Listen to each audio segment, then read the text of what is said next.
സാലിം ഫൈസിയായി എനിക്ക് തോന്നുകയാണ് ഞാനൊരു വലിയ വയലനാണ്. എല്ലായിടത്തും പോയിട്ട് വയൽ ഇങ്ങനെ പറയാണ്.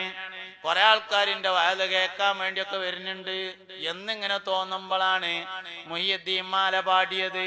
അപ്പൊ മൊയ്യദ്ദീൻ മാല പാടുമ്പോ അതിലുണ്ടാവും 40 ഇറ്റാണ്ടോളം വയൽ പറഞ്ഞോവര്, നന്നായി 90 കൊല്ലം ഇരുന്നോവര് എന്ന് പറയുമ്പോ മനസ്സിലാകും നമ്മളെ വയൽ എവിടേക്ക് എത്തിയിട്ടില്ല. എക്കാലത്ത് 1000 കൊല്ലങ്ങൾക്ക് മുമ്പ് 50,000 ആളുകൾ മഹാനവറുകളുടെ പ്രഭാഷണം കേൾക്കാൻ വേണ്ടി ഒരുമിച്ച് കൂടൽ പതിവുണ്ടായിരുന്നു. ഇക്കാലത്തല്ല, ഗൗസുൽ-ആദം 1000 കൊല്ലങ്ങൾക്ക് മുമ്പാണ്. ഹിജ്റ 470 1000 കൊല്ലങ്ങൾക്ക് മുമ്പ് മഹാനവറുകളുടെ വഅദ് കേൾക്കാൻ വേണ്ടി 50,000 ആളുകൾ ഒരുമിച്ച് കൂടാറുണ്ടായിരുന്നു. വഅദ് കഴിയുമ്പോ ഒരു തൗബന്റെ മജ്‌ലിസ് ഉണ്ടാവും. ഗൗസുൽ-ആദമിന്റെ വഅദ് കഴിയുമ്പോ ഒരു തൗബന്റെ മജ്‌ലിസ് ഉണ്ടാവും. എല്ലാവർക്കും മഹാനവറുകൾ തൗബ ചൊല്ലിക്കൊടുക്കും. ആളുകൾ ആ തൗബ ഏറ്റുചൊല്ലും. തൗബ ചെയ്തുകൊണ്ട് ധാരാളം ആളുകൾ മഹാനവറുകളുടെ സാന്നിധ്യത്തിൽ വെച്ച് മരണപ്പെടാറുണ്ടായിരുന്നു. 50 കൊല്ലം ദീന് പഠിച്ചു, 25 കൊല്ലം നാട്ടിലും 25 കൊല്ലം വിദേശത്തും. സാധാരണക്കാരിലേക്ക് ഇറങ്ങിയ തസവൂഫിന്റെ ആദ്യത്തെ ഒരാൾ എന്ന് പറയാവുന്നത് ഹുജ്ജത്തുൽ ഇസ്ലാം അബൂ ഹാമിദുൽ ഗസാലി റളിയല്ലാഹു അൻഹു ആണ്. ഗസാലി ഇമാം റളിയല്ലാഹു അൻഹു ഇറാഖിലെ ഏറ്റവും പ്രസിദ്ധമായ ബഗ്ദാദ് അങ്ങാടിയിലെ അന്നത്തെ ഏറ്റവും അറിയപ്പെടുന്ന ഒരു യൂണിവേഴ്സിറ്റിയുടെ പ്രിൻസിപ്പൽ ആയിരുന്നു ഹുജ്ജത്തുൽ ഇസ്ലാം അബൂ ഹാമിദുൽ ഗസാലി. ഇറാഖിലെ ഏറ്റവും പ്രധാനപ്പെട്ട ബഗ്ദാദിലെ ഏറ്റവും അറിയപ്പെട്ട വലിയ ജുമുഅത്ത് പള്ളിയിലെ ഖത്തീബാണ്.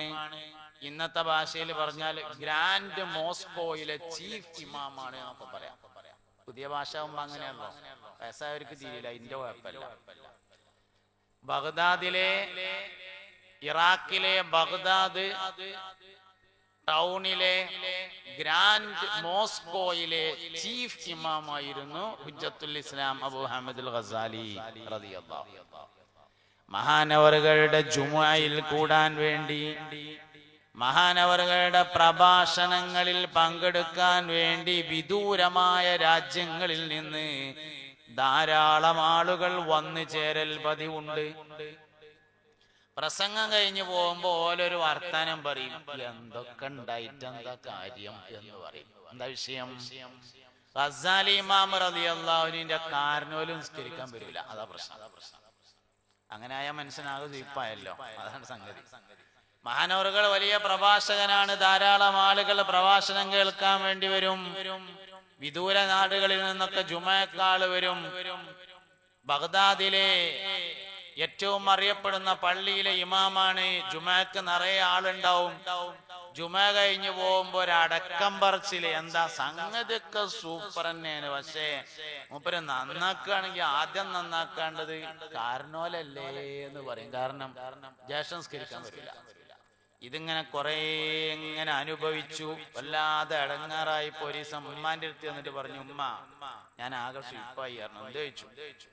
നാട്ടുകാരൊക്കെ എന്റെ പ്രസംഗം കേൾക്കാൻ വരുന്നുണ്ട്, ഓരൊക്കെ കേട്ടിട്ട് നന്നാവണുണ്ട്, ഇക്കാക്ക മാത്രം പള്ളിക്കൊക്കെ വരുന്നില്ല, ഞങ്ങളൊരു തീരുമാനം ഉണ്ടാക്കി തരുമോ എന്ന് ചോദിച്ചു.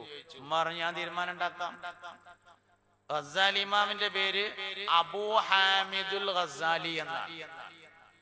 ഇമാം ഗസാലി റളിയല്ലാഹു അൻഹുവിന്റെ പേര്. ഗസാലി ഇമാമിന്റെ ജ്യേഷ്ഠന്റെ പേര് മുഹമ്മദുൽ ഗസാലി എന്നാണ്. അബൂ ഹാമിദുൽ ഗസാലി, ജ്യേഷ്ഠൻ മുഹമ്മദുൽ ഗസാലി. ഗസാലി അവരുടെ കുടുംബ പേരാണ്. മുഹമ്മദുൽ ഗസാലി എന്ന ജ്യേഷ്ഠൻ വീട്ടിലേക്ക് വന്നപ്പോ അമ്മ പറഞ്ഞു, മോനെ എന്റെ അഞ്ചൻ ഇവിടുത്തെ പ്രധാനപ്പെട്ട യൂണിവേഴ്സിറ്റിയുടെ പ്രിൻസിപ്പളും ഇവിടുത്തെ പ്രധാനപ്പെട്ട പള്ളിയിലെ ഖത്തീബും ആണെന്ന് എനിക്കറിയില്ലേ, ആനക്കെന്താ ഒന്ന് ജുമുഅക്ക് പോയാല് എന്ന് ചോദിച്ചു. കാരണവര് പറഞ്ഞു, മൂത്തമാൻ പറഞ്ഞു, ഉമ്മ ഞാൻ അടുത്ത വെള്ളിയാഴ്ച പോയിക്കൊണ്ട് പറഞ്ഞു. അങ്ങനെ പിറ്റത്തെ വെള്ളിയാഴ്ച മുഹമ്മദുൽ ഗസാലി നേരത്തെ തന്നെ ജുമുഅക്ക് വന്നപ്പോ ഗസാലി ഇമാമിന് വലിയ റാഹത്തായി. എല്ലാ പ്രശ്നവും ഇന്നത്തോടുകൂടെ തീരാണല്ലോ എന്ന് എഴുതിയിട്ട് നല്ല റാഹത്ത്. പള്ളിക്കന്ന് വാങ്ങി വിളിച്ചു. മഹാനവർകൾ ഖുതുബക്ക് വേണ്ടി ഹാജരായി മിമ്പറിൽ കയറി ഖുതുബ ഓതി നിസ്കാരം ആരംഭിച്ചു. അവ്വല് സഫ് തന്നെ കാക്ക അങ്ങനെ നിൽക്കുന്നുണ്ട്, വലിയ റാഹത്ത്. രണ്ടാമത്തെ റക്അത്തിലേക്ക് എഴുന്നേറ്റ് നിന്ന് തക്ബീർ ചൊല്ലിയപ്പോ മുഹമ്മദുൽ ഗസാലി കയ്യച്ചിട്ട് അവ്വല് സഫ് കൂടെ നടന്നിങ്ങനെയാണ് പോയി പുറത്തേക്ക്. വന്നിട്ടില്ലെങ്കിൽ അത്ര കുഴപ്പമുണ്ടായിരുന്നില്ല, വന്നതിനാൽ ആകെ എരപ്പായി. അങ്ങനെ ഇപ്പൊ എന്താ കട്ടുക?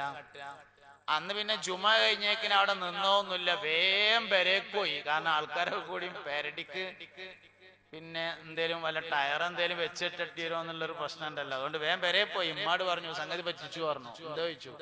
വന്നിട്ടില്ലെങ്കിൽ ഇത്ര കുഴപ്പമുണ്ടായിരുന്നില്ല, വന്നതിനാൽ ആകെ ഇടങ്ങാറായി. രണ്ടാമത്തെ റക്അത്തേക്കിന് നീച്ചേക്കിന് കയ്യച്ചാണ് പോയി പറഞ്ഞു. എന്നിട്ട് എവിടെ ഓനെ ചോദിച്ചു. ഓനെ പിന്നെ കാണാനില്ല എന്ന് പറഞ്ഞു. വൈകുന്നേരം മുഹമ്മദുൽ ഗസാലി വന്നപ്പോ അമ്മ ചോദിച്ചു, മോനെ നീ ഇന്ന് ജുമാക്ക് ചെന്നിട്ട്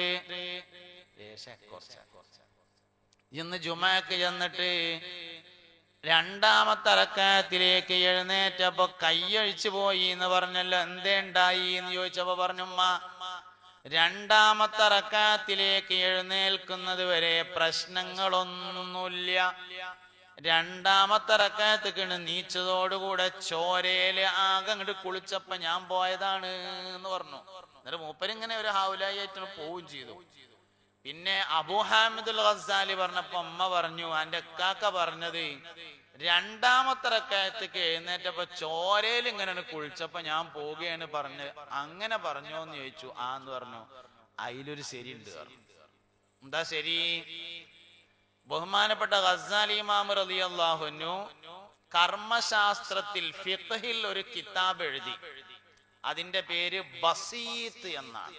വിശാലമായ കർമ്മശാസ്ത്ര ഗ്രന്ഥമാണ് ഫിഖ്. എഴുതി കഴിഞ്ഞപ്പോ മൂപ്പർക്ക് ഇങ്ങനെ തോന്നി, ആരാപ്പതൊക്കെ നോക്കി തീർക്ക, ഒന്ന് ചുരുക്കിയാലോ എന്ന് തോന്നിയിട്ട് മൂപ്പരതൊന്ന് ചുരുക്കി എഴുതി. അതിന്റെ പേരാണ് വസീത്ത് എന്ന് പറയുന്നത്.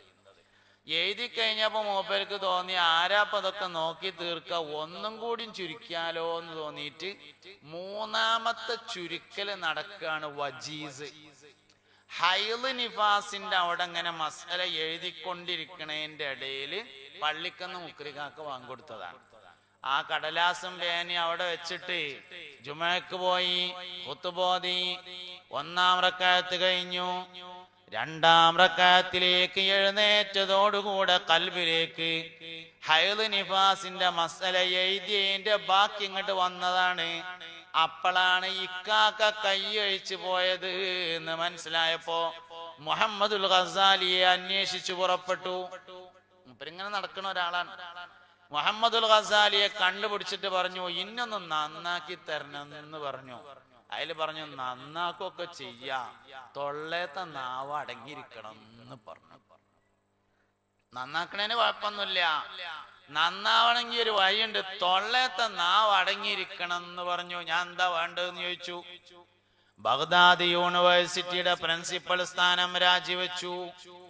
ഗ്രാൻഡ് മോസ്കോയിലെ ചീഫ് ഇമാം സ്ഥാനം രാജിവെച്ച് മസ്ജിദ് തൂസ് എന്ന പേരായ ഇറാഖിന്റെ പ്രാന്ത പ്രദേശത്തുള്ള ഒരു പള്ളിയില്, ഇറാഖിലെ മിനി ഊട്ടിയിലുള്ള ഒരു പള്ളി പോയിട്ട്, ഒരു മലഞ്ചെരുവിലുള്ള പള്ളി പോയിട്ട് അവിടെ 3 മാസത്തോളം സംസാരിക്കാതിരുന്നു.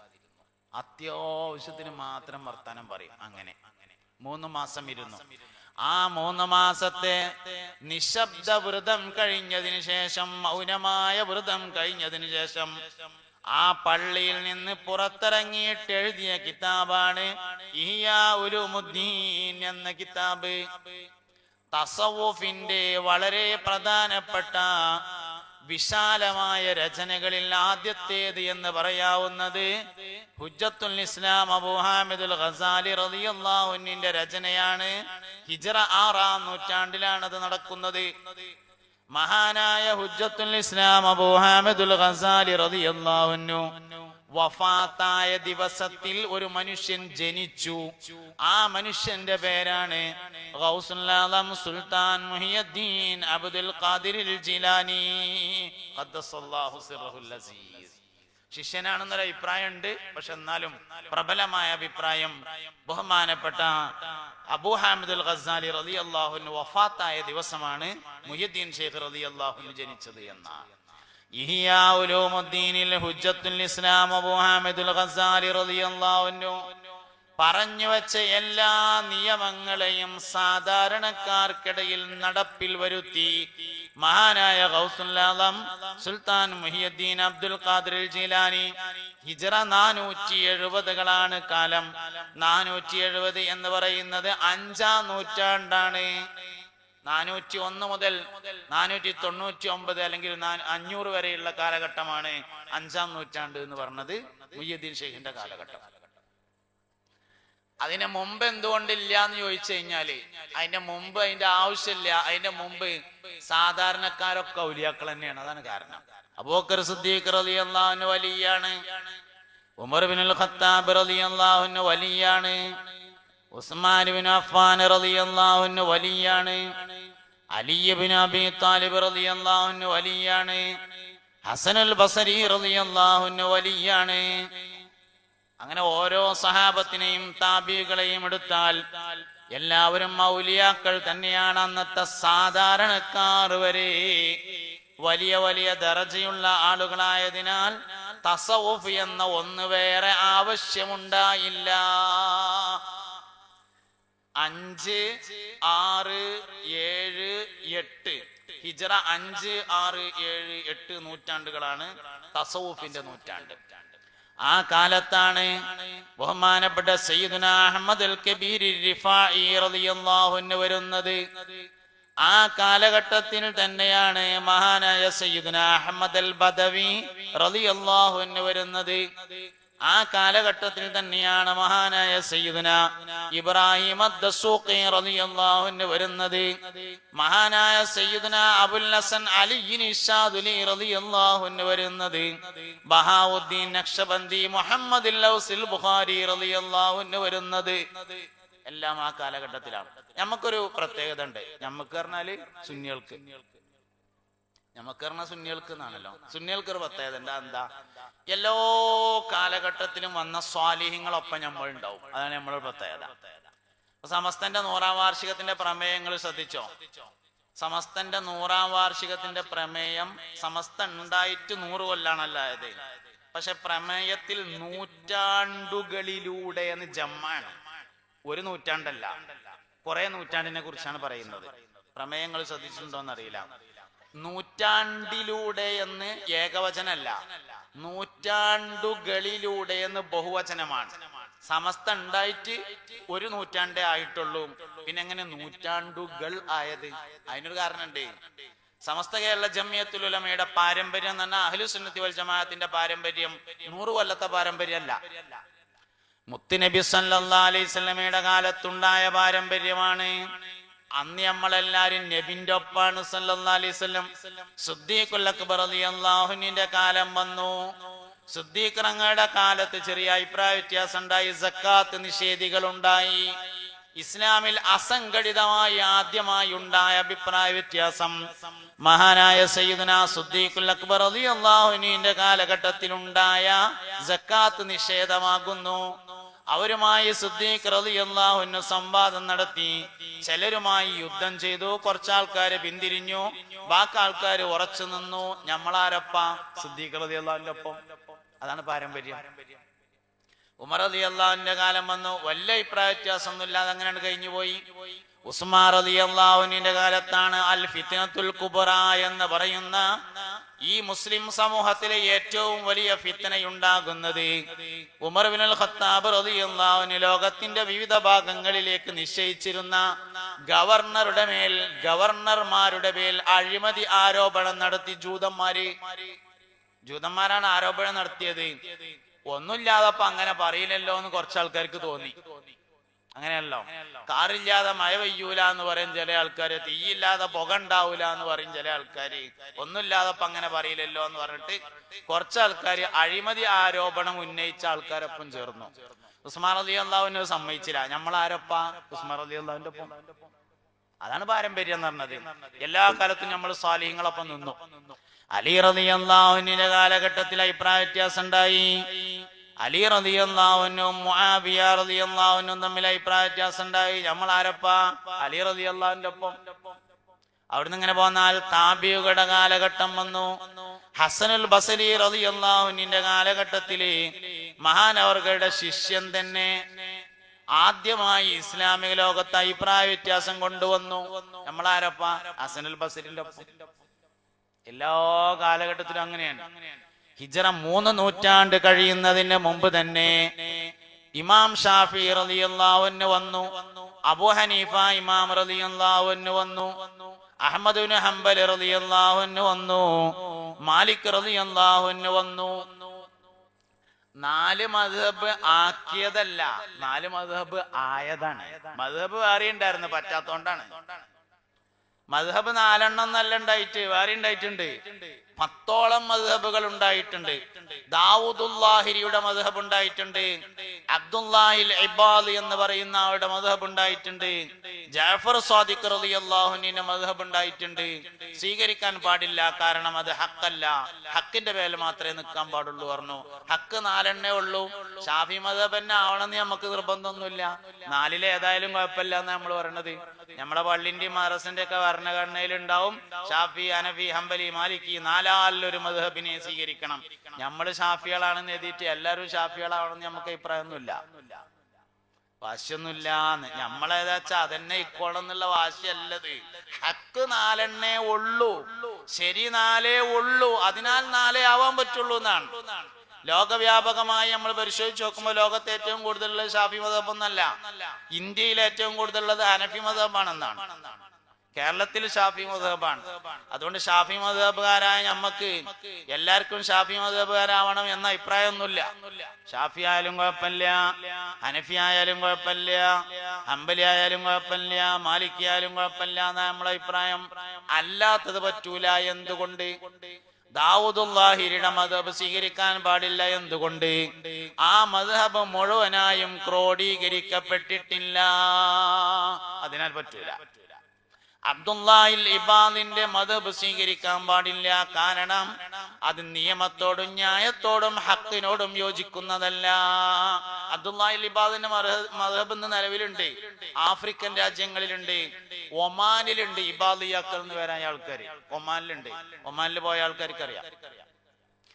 മഴ പെയ്താൽ നിസ്കാരം ജമ്മാക്കും, വെയിലറിച്ചാൽ നിസ്കാരം ജമ്മാക്കും, റോഡ് ചൂടായാൽ ജമ്മാക്കും, ക്ഷീണം കൂടുതലായാൽ ജമ്മാക്കും. അങ്ങനെയൊക്കെയാണ്. കാരണം ജമ്മാക്കാന് ചെറിയ കാരണം മതി എന്നൊക്കെയാണ് അബ്ദുല്ലാഹിൽ ഇബാദിന്റെ അഭിപ്രായം. അത് മാത്രമൊന്നല്ല കേട്ടോ, ധാരാളം അഭിപ്രായ വ്യത്യാസങ്ങൾ ഉണ്ട്. ന്യായത്തോടും യുക്തിയോടും ഇസ്ലാമികമായ പ്രമാണങ്ങളോടും യോജിക്കാത്തതിനാൽ അത് സ്വീകരിക്കാൻ പാടില്ലെന്നും സ്വീകരിക്കുന്നവൻ ബിദ്അത്തുകാരനായി തീരുമെന്നുമാണ് നമ്മുടെ അഖീദ. എന്തുകൊണ്ട്? സംഗതി ശരിയല്ല. അപ്പൊ ഷാഫി മദ്ഹബ് തന്നെ ആവണം എന്നുള്ള വാശിയല്ലത്, ഹക്കാവണം എന്ന വാശിയാണ്. ഷാഫി മദ്ഹബ് നമ്മളുള്ളവർ തന്നെ ആവണം എന്നാണെങ്കിൽ നമുക്ക് എല്ലാവരും ഷാഫി മദ്ഹബ് തന്നെ ആയിരിക്കണം എന്ന് വാശി പിടിച്ചൂടെ? അങ്ങനല്ലല്ലോ. ഹനഫി ആവണേന് നമ്മക്കൊരു കുഴപ്പമില്ലല്ലോ. നമ്മൾ സുബഹിക്ക് ഖുനൂത്തോതും. ഹനഫി മദ്ഹബ് സ്വീകരിച്ചാൽ സുബഹിക്ക് ഖുനൂത്തോതൂല. ഹനഫി മദ്ഹബ് സ്വീകരിച്ചിട്ടാണ് ഖുനൂത്തോതാത്തതെങ്കിൽ നമുക്ക് യാതൊരു കുഴപ്പമില്ല. അപ്പൊ അതുകൊണ്ട് നമ്മളുള്ളവർ തന്നെ ആവണം എന്ന വാശിയല്ലത്. സത്യത്തിന്റെ മേൽ മാത്രമേ ആകാവൂ, സ്വാലിഹീങ്ങളുടെ കൂടെ നിൽക്കാൻ പാടുള്ളൂ എന്ന അഭിപ്രായമാണ്. ജഅഫർ സാദിഖ് റളിയല്ലാഹു അൻഹുവിന്റെ മദ്ഹബ് സ്വീകരിക്കൂല. ജഅഫർ സാദിഖ് റളിയല്ലാഹു അൻഹുവിനെ നമ്മൾ സ്വീകരിക്കും, മഹാനവർകളുടെ മദ്ഹബിനെ സ്വീകരിക്കൂല. എന്താ കുഴപ്പം? ജഅഫർ സാദിഖ് റളിയല്ലാഹു അൻഹുവിന്റെ മദ്ഹബ് മഹാനവറുകളാൽ ഉണ്ടായതല്ലെന്നും ആരോ ഉണ്ടാക്കി അദ്ദേഹത്തിന്റെ മേൽ എഴുതി വെച്ചതാണെന്നും അഭിപ്രായമുള്ളതിനാൽ സ്വീകരിക്കാൻ പറ്റൂല എന്നാണ് നമ്മളെ അഭിപ്രായം. അതുകൊണ്ട് ബാത്തിലാകാൻ സാധ്യതയുള്ളത് കൊണ്ടാണ് പിന്തുടരാൻ പാടില്ല എന്ന് പറയുന്നത്. 5 നൂറ്റാണ്ടിന് ശേഷം, 3 നൂറ്റാണ്ടിന് ശേഷം, ഹിജ്റ 4, 5 നൂറ്റാണ്ടുകളിലായിട്ടാണ് അഖീദയുടെ ഇമാമുമാര് വരുന്നത്. ഹിജ്റ 3-മൂന്നാം നൂറ്റാണ്ട് കഴിഞ്ഞ് ഫിഖഹിന്റെ അയിമ്മത്തിന്റെ കാലഘട്ടം കഴിഞ്ഞു. ഫിഖഹിന്റെ കാലം എന്ന് പറഞ്ഞാല് ഈ ദീനിൽ ആദ്യമായി ഉറപ്പിച്ചത് ഫിഖഹാണ്. നിങ്ങൾക്ക് മനസ്സിലാകേണ്ടിയിരിക്കും എന്നാണ് ഞാൻ വിചാരിക്കുന്നത്, ഉണ്ടാവുന്നാണ് ഞാൻ വിചാരിക്കുന്നത്. അങ്ങനെ വിചാരിക്കാം അല്ലേ? നിങ്ങൾക്ക് മനസ്സിലാവുണ്ടാവും വിചാരിച്ചോട്ടെ. ഇല്ലെങ്കിൽ പറഞ്ഞോളി, വിഷയം മാറ്റി നമുക്ക് സ്വർഗം നരകൊക്കെ ആക്കാം, അതിന് കുഴപ്പമൊന്നുമില്ല. മനസ്സിലാവുണ്ടല്ലോ അല്ലേ? ഒരു ഹർക്കത്തുമില്ല. മനസ്സിലാവുണ്ടല്ലോ അല്ലേ? ആ ഉണ്ട്. എന്നാ ഒരു യാനബില്ല. യാനബി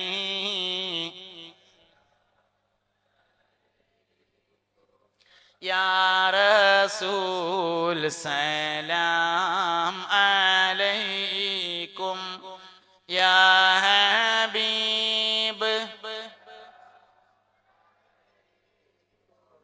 സലവാത്തുല്ലാഹി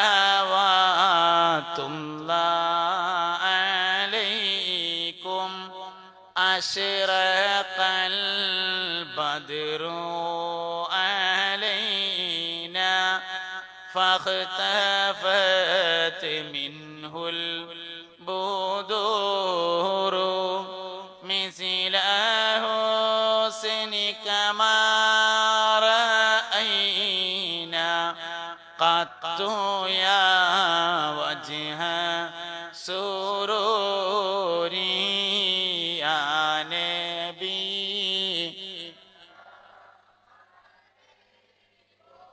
يا رسول سلام عليكم يا حبيب سلام عليكم صلوات الله عليكم. അപ്പൊ ശ്രദ്ധിച്ചോക്കാണി, 1-ാം നൂറ്റാണ്ട് നബിയുടെയും സഹാബത്തിന്റെയും കാലഘട്ടം, 2-3 നൂറ്റാണ്ടുകൾ ഫിഖഹിന്റെ ഇമാമുമാരുടെ കാലഘട്ടം. അല്ലാഹു സുബ്ഹാനഹു വ തആല ഈ ദീനില് ഇളക്കല്ലാതെ ആദ്യം ഉറപ്പിച്ചത് ഫിഖഹാണ്. ആദ്യം ഉറക്കണ എന്താ കാരണം? ഫിഖ് എല്ലാവർക്കും വേണ്ടതാണ്. ത്വരീഖത്ത് എല്ലാവർക്കും ഉണ്ടായിട്ട് ചെയ്യലും കുഴപ്പമൊന്നുമില്ല. ഫിഖ് ഇല്ലാതെ ആർക്കും കഴിയൂലല്ലോ. ഏത് കണ്ണൂട്ടുകാരനും വേണം ഫിഖ്, ഏത് തെങ്ങുമക്കാരനും ആൾക്കും വേണം ഫിഖ്, ഏത് കൂലിപ്പണിക്കാരനും വേണം ഫിഖ്, ഏത് ഡോക്ടർക്കും എഞ്ചിനീയർക്കും ഒക്കെ ആവശ്യമുള്ളതാണ് ഫിഖ്. അതുകൊണ്ട് ദീനുൽ ഇസ്ലാമിൽ ആദ്യം ഉറപ്പിച്ചു നിർത്തിയത് ഫിഖാണ്. 4 മദ്ഹബുകൾ സ്ഥിരപ്പെട്ടു. 4-ന് അപ്പുറത്തേക്ക് ഒരാൾ പോയാൽ, 4ഉം വേണ്ടെന്ന് പറഞ്ഞാൽ, 4ഉം കൂടി കൂട്ടിക്കുഴച്ചാൽ അവൻ ബിദ്അത്തുകാരനാണ് എന്ന് നമ്മൾ പറയും. അതാണ് ആദ്യം സ്ഥിരപ്പെട്ടത്. അത് കഴിഞ്ഞ് 3 നൂറ്റാണ്ടുകൾക്ക് ശേഷം 4-ാം നൂറ്റാണ്ട് മുതലാണ് വിശ്വാസപരമായ കാര്യങ്ങളിൽ അഭിപ്രായ വ്യത്യാസമുണ്ടാകുന്നത്. ഖുർആൻ അല്ലാഹുവിന്റെ ഖൽഖാണെന്ന് വാദിച്ചു. ഖുർആൻ അല്ലാഹുവിന്റെ ഖൽഖല്ല എന്ന് വാദിച്ചതിനാൽ അഹ്മദ് ബിൻ ഹംബൽ റളിയല്ലാഹു അൻഹുവിന് ചാട്ടവാറ് കൊണ്ട് അടി കിട്ടിയിട്ടുണ്ട്. അഹ്മദ് ബിൻ ഹംബൽ റളിയല്ലാഹു അൻഹുവിന്റെ ഭരണകാലത്ത് മുഅ്തസിലി എന്ന പേരായ വിഭാഗത്തിനാണ് ഭരണം ഉണ്ടായിരുന്നത്. മുഅ്തസിലിയാക്കളുടെ പ്രധാനപ്പെട്ട ഒരു വാദമാണ് ഖുർആൻ അല്ലാഹുവിന്റെ ഖൽഖാണ്, സൃഷ്ടിയാണ് എന്ന വാദം. നമ്മളെന്താ പറഞ്ഞത്? സുന്നികളായ നമ്മൾ പറഞ്ഞത് ഖുർആൻ അല്ലാഹുവിന്റെ സൃഷ്ടി അല്ലെന്നും അതവന്റെ ദാത്തിൽ നിലനിൽക്കുന്നതാണ് എന്നുമാണ് നമ്മുടെ വാദം. അതായത് ഖുർആൻ അല്ലാഹു ഉണ്ടാക്കിയതല്ല, അല്ലാഹുവിന്റെ കലാം അല്ലാഹു ഉണ്ടാക്കിയതാണെന്ന് വന്നാൽ കലാം ഉണ്ടാകുന്നതിന് മുമ്പ് അല്ലാഹു ഇല്ല എന്ന് വരും. അതുകൊണ്ട് അല്ലാഹുവിന്റെ കലാം അല്ലാഹുവിന്റെ സൃഷ്ടിയല്ലെന്നും അല്ലാഹു എന്നുണ്ടോ അന്ന് മുതൽ അല്ലാഹുവിന്റെ കലാം ഉണ്ട് എന്നുമാണ് അഹ്ലുസുന്നത്തി വൽ ജമാഅത്തിന്റെ അഖീദ. ഇതൊക്കെ നല്ലോണം ശ്രദ്ധിച്ചാലേ മനസ്സിലാവുള്ളൂ കേട്ടോ. അല്ലെങ്കിൽ പിന്നെ അവസാനം കഴിഞ്ഞിട്ട് ക്ലാസ്സൊക്കെ കഴിഞ്ഞിട്ട് എന്താ 3-ാമത്തെ പറഞ്ഞു എന്ന് ചോദിക്കേണ്ടി വരും.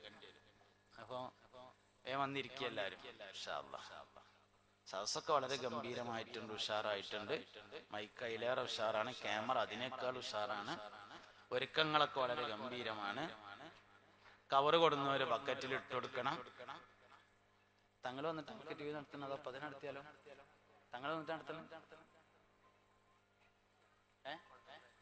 ഇപ്പൊ നടത്തല്ലേ? ആൾക്കാർ വരും, നടത്തിക്കോളി. ആണുങ്ങൾക്ക് മുസാഫത്താണ്, ആണുങ്ങൾക്ക് തങ്ങൾ വന്നിട്ട് മുസാഫത്താണ്, കനം കൂടും.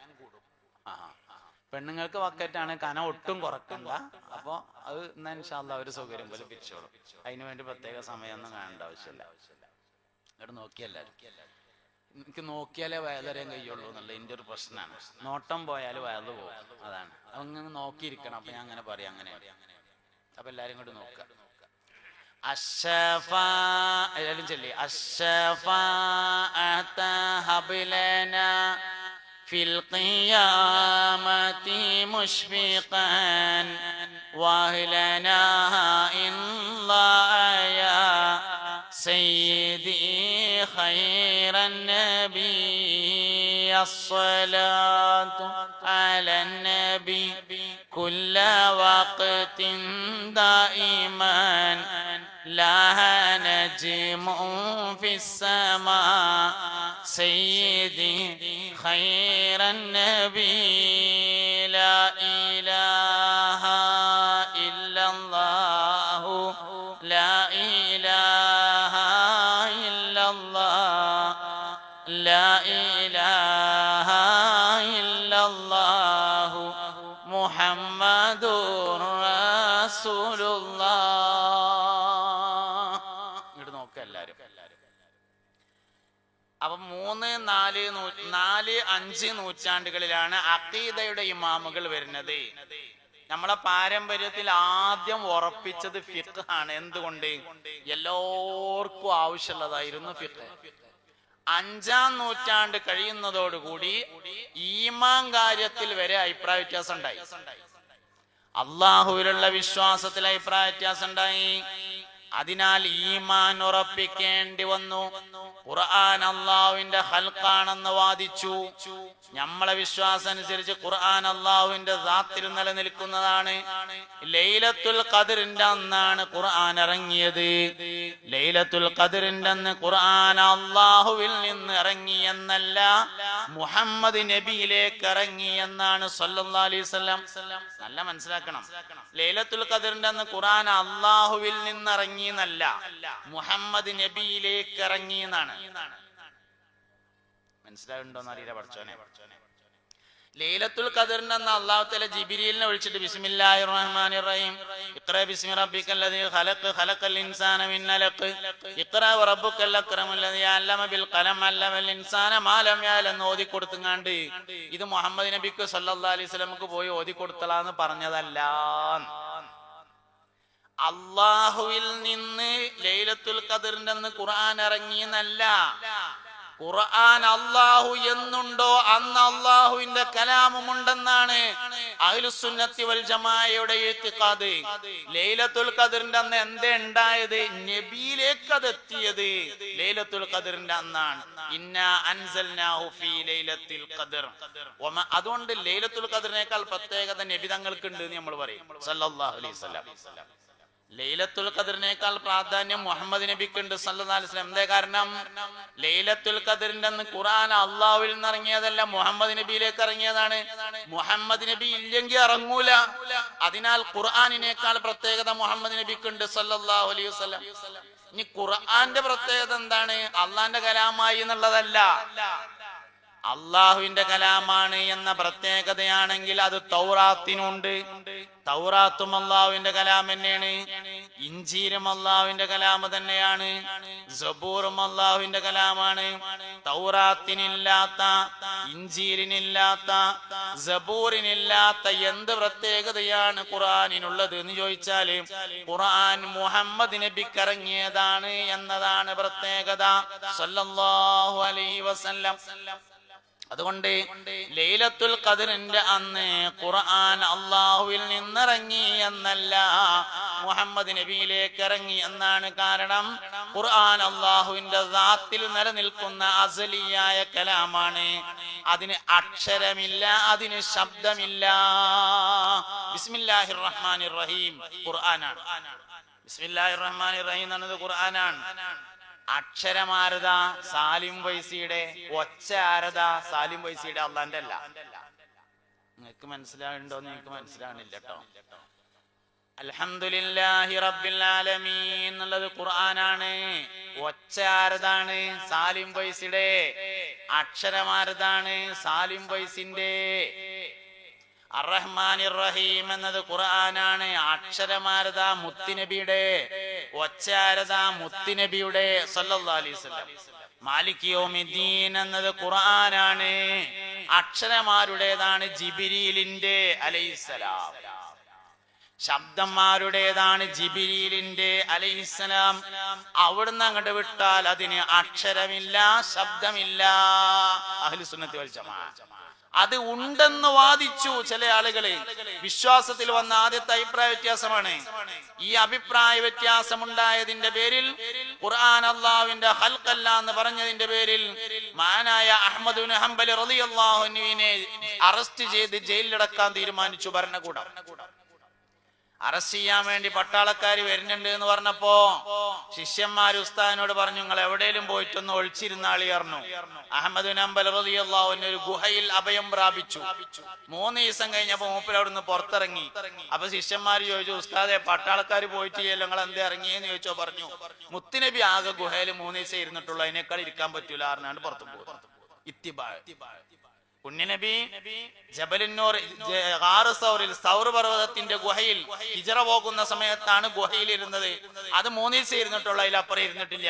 അതിനാൽ അതിലപ്പുറം ഇരിക്കാൻ പറ്റൂല പറഞ്ഞാണ്ട് മൂപ്പര് വന്നു. പട്ടാളക്കാര് പിടിച്ചോണ്ട് ഈ ജയിലിലടച്ചു. ചാട്ടവാറ് കൊണ്ട് അടി കിട്ടി. അഹ്മദ് ബിൻ ഹംബൽ റളിയല്ലാഹു അൻഹു പിന്മാറിയില്ല.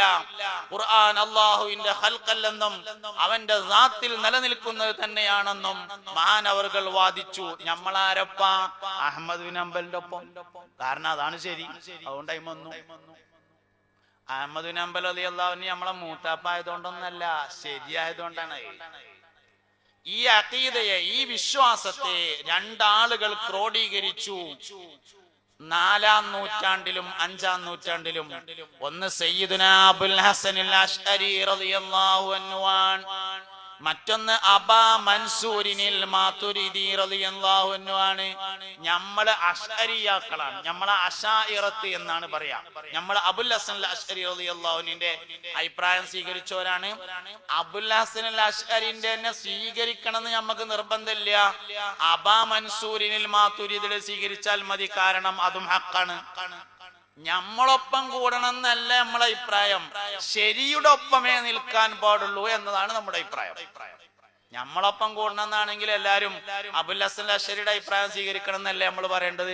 അങ്ങനെയല്ലല്ലോ പറയേണ്ടത്. ശരി 2 എണ്ണമേ ഉള്ളൂ.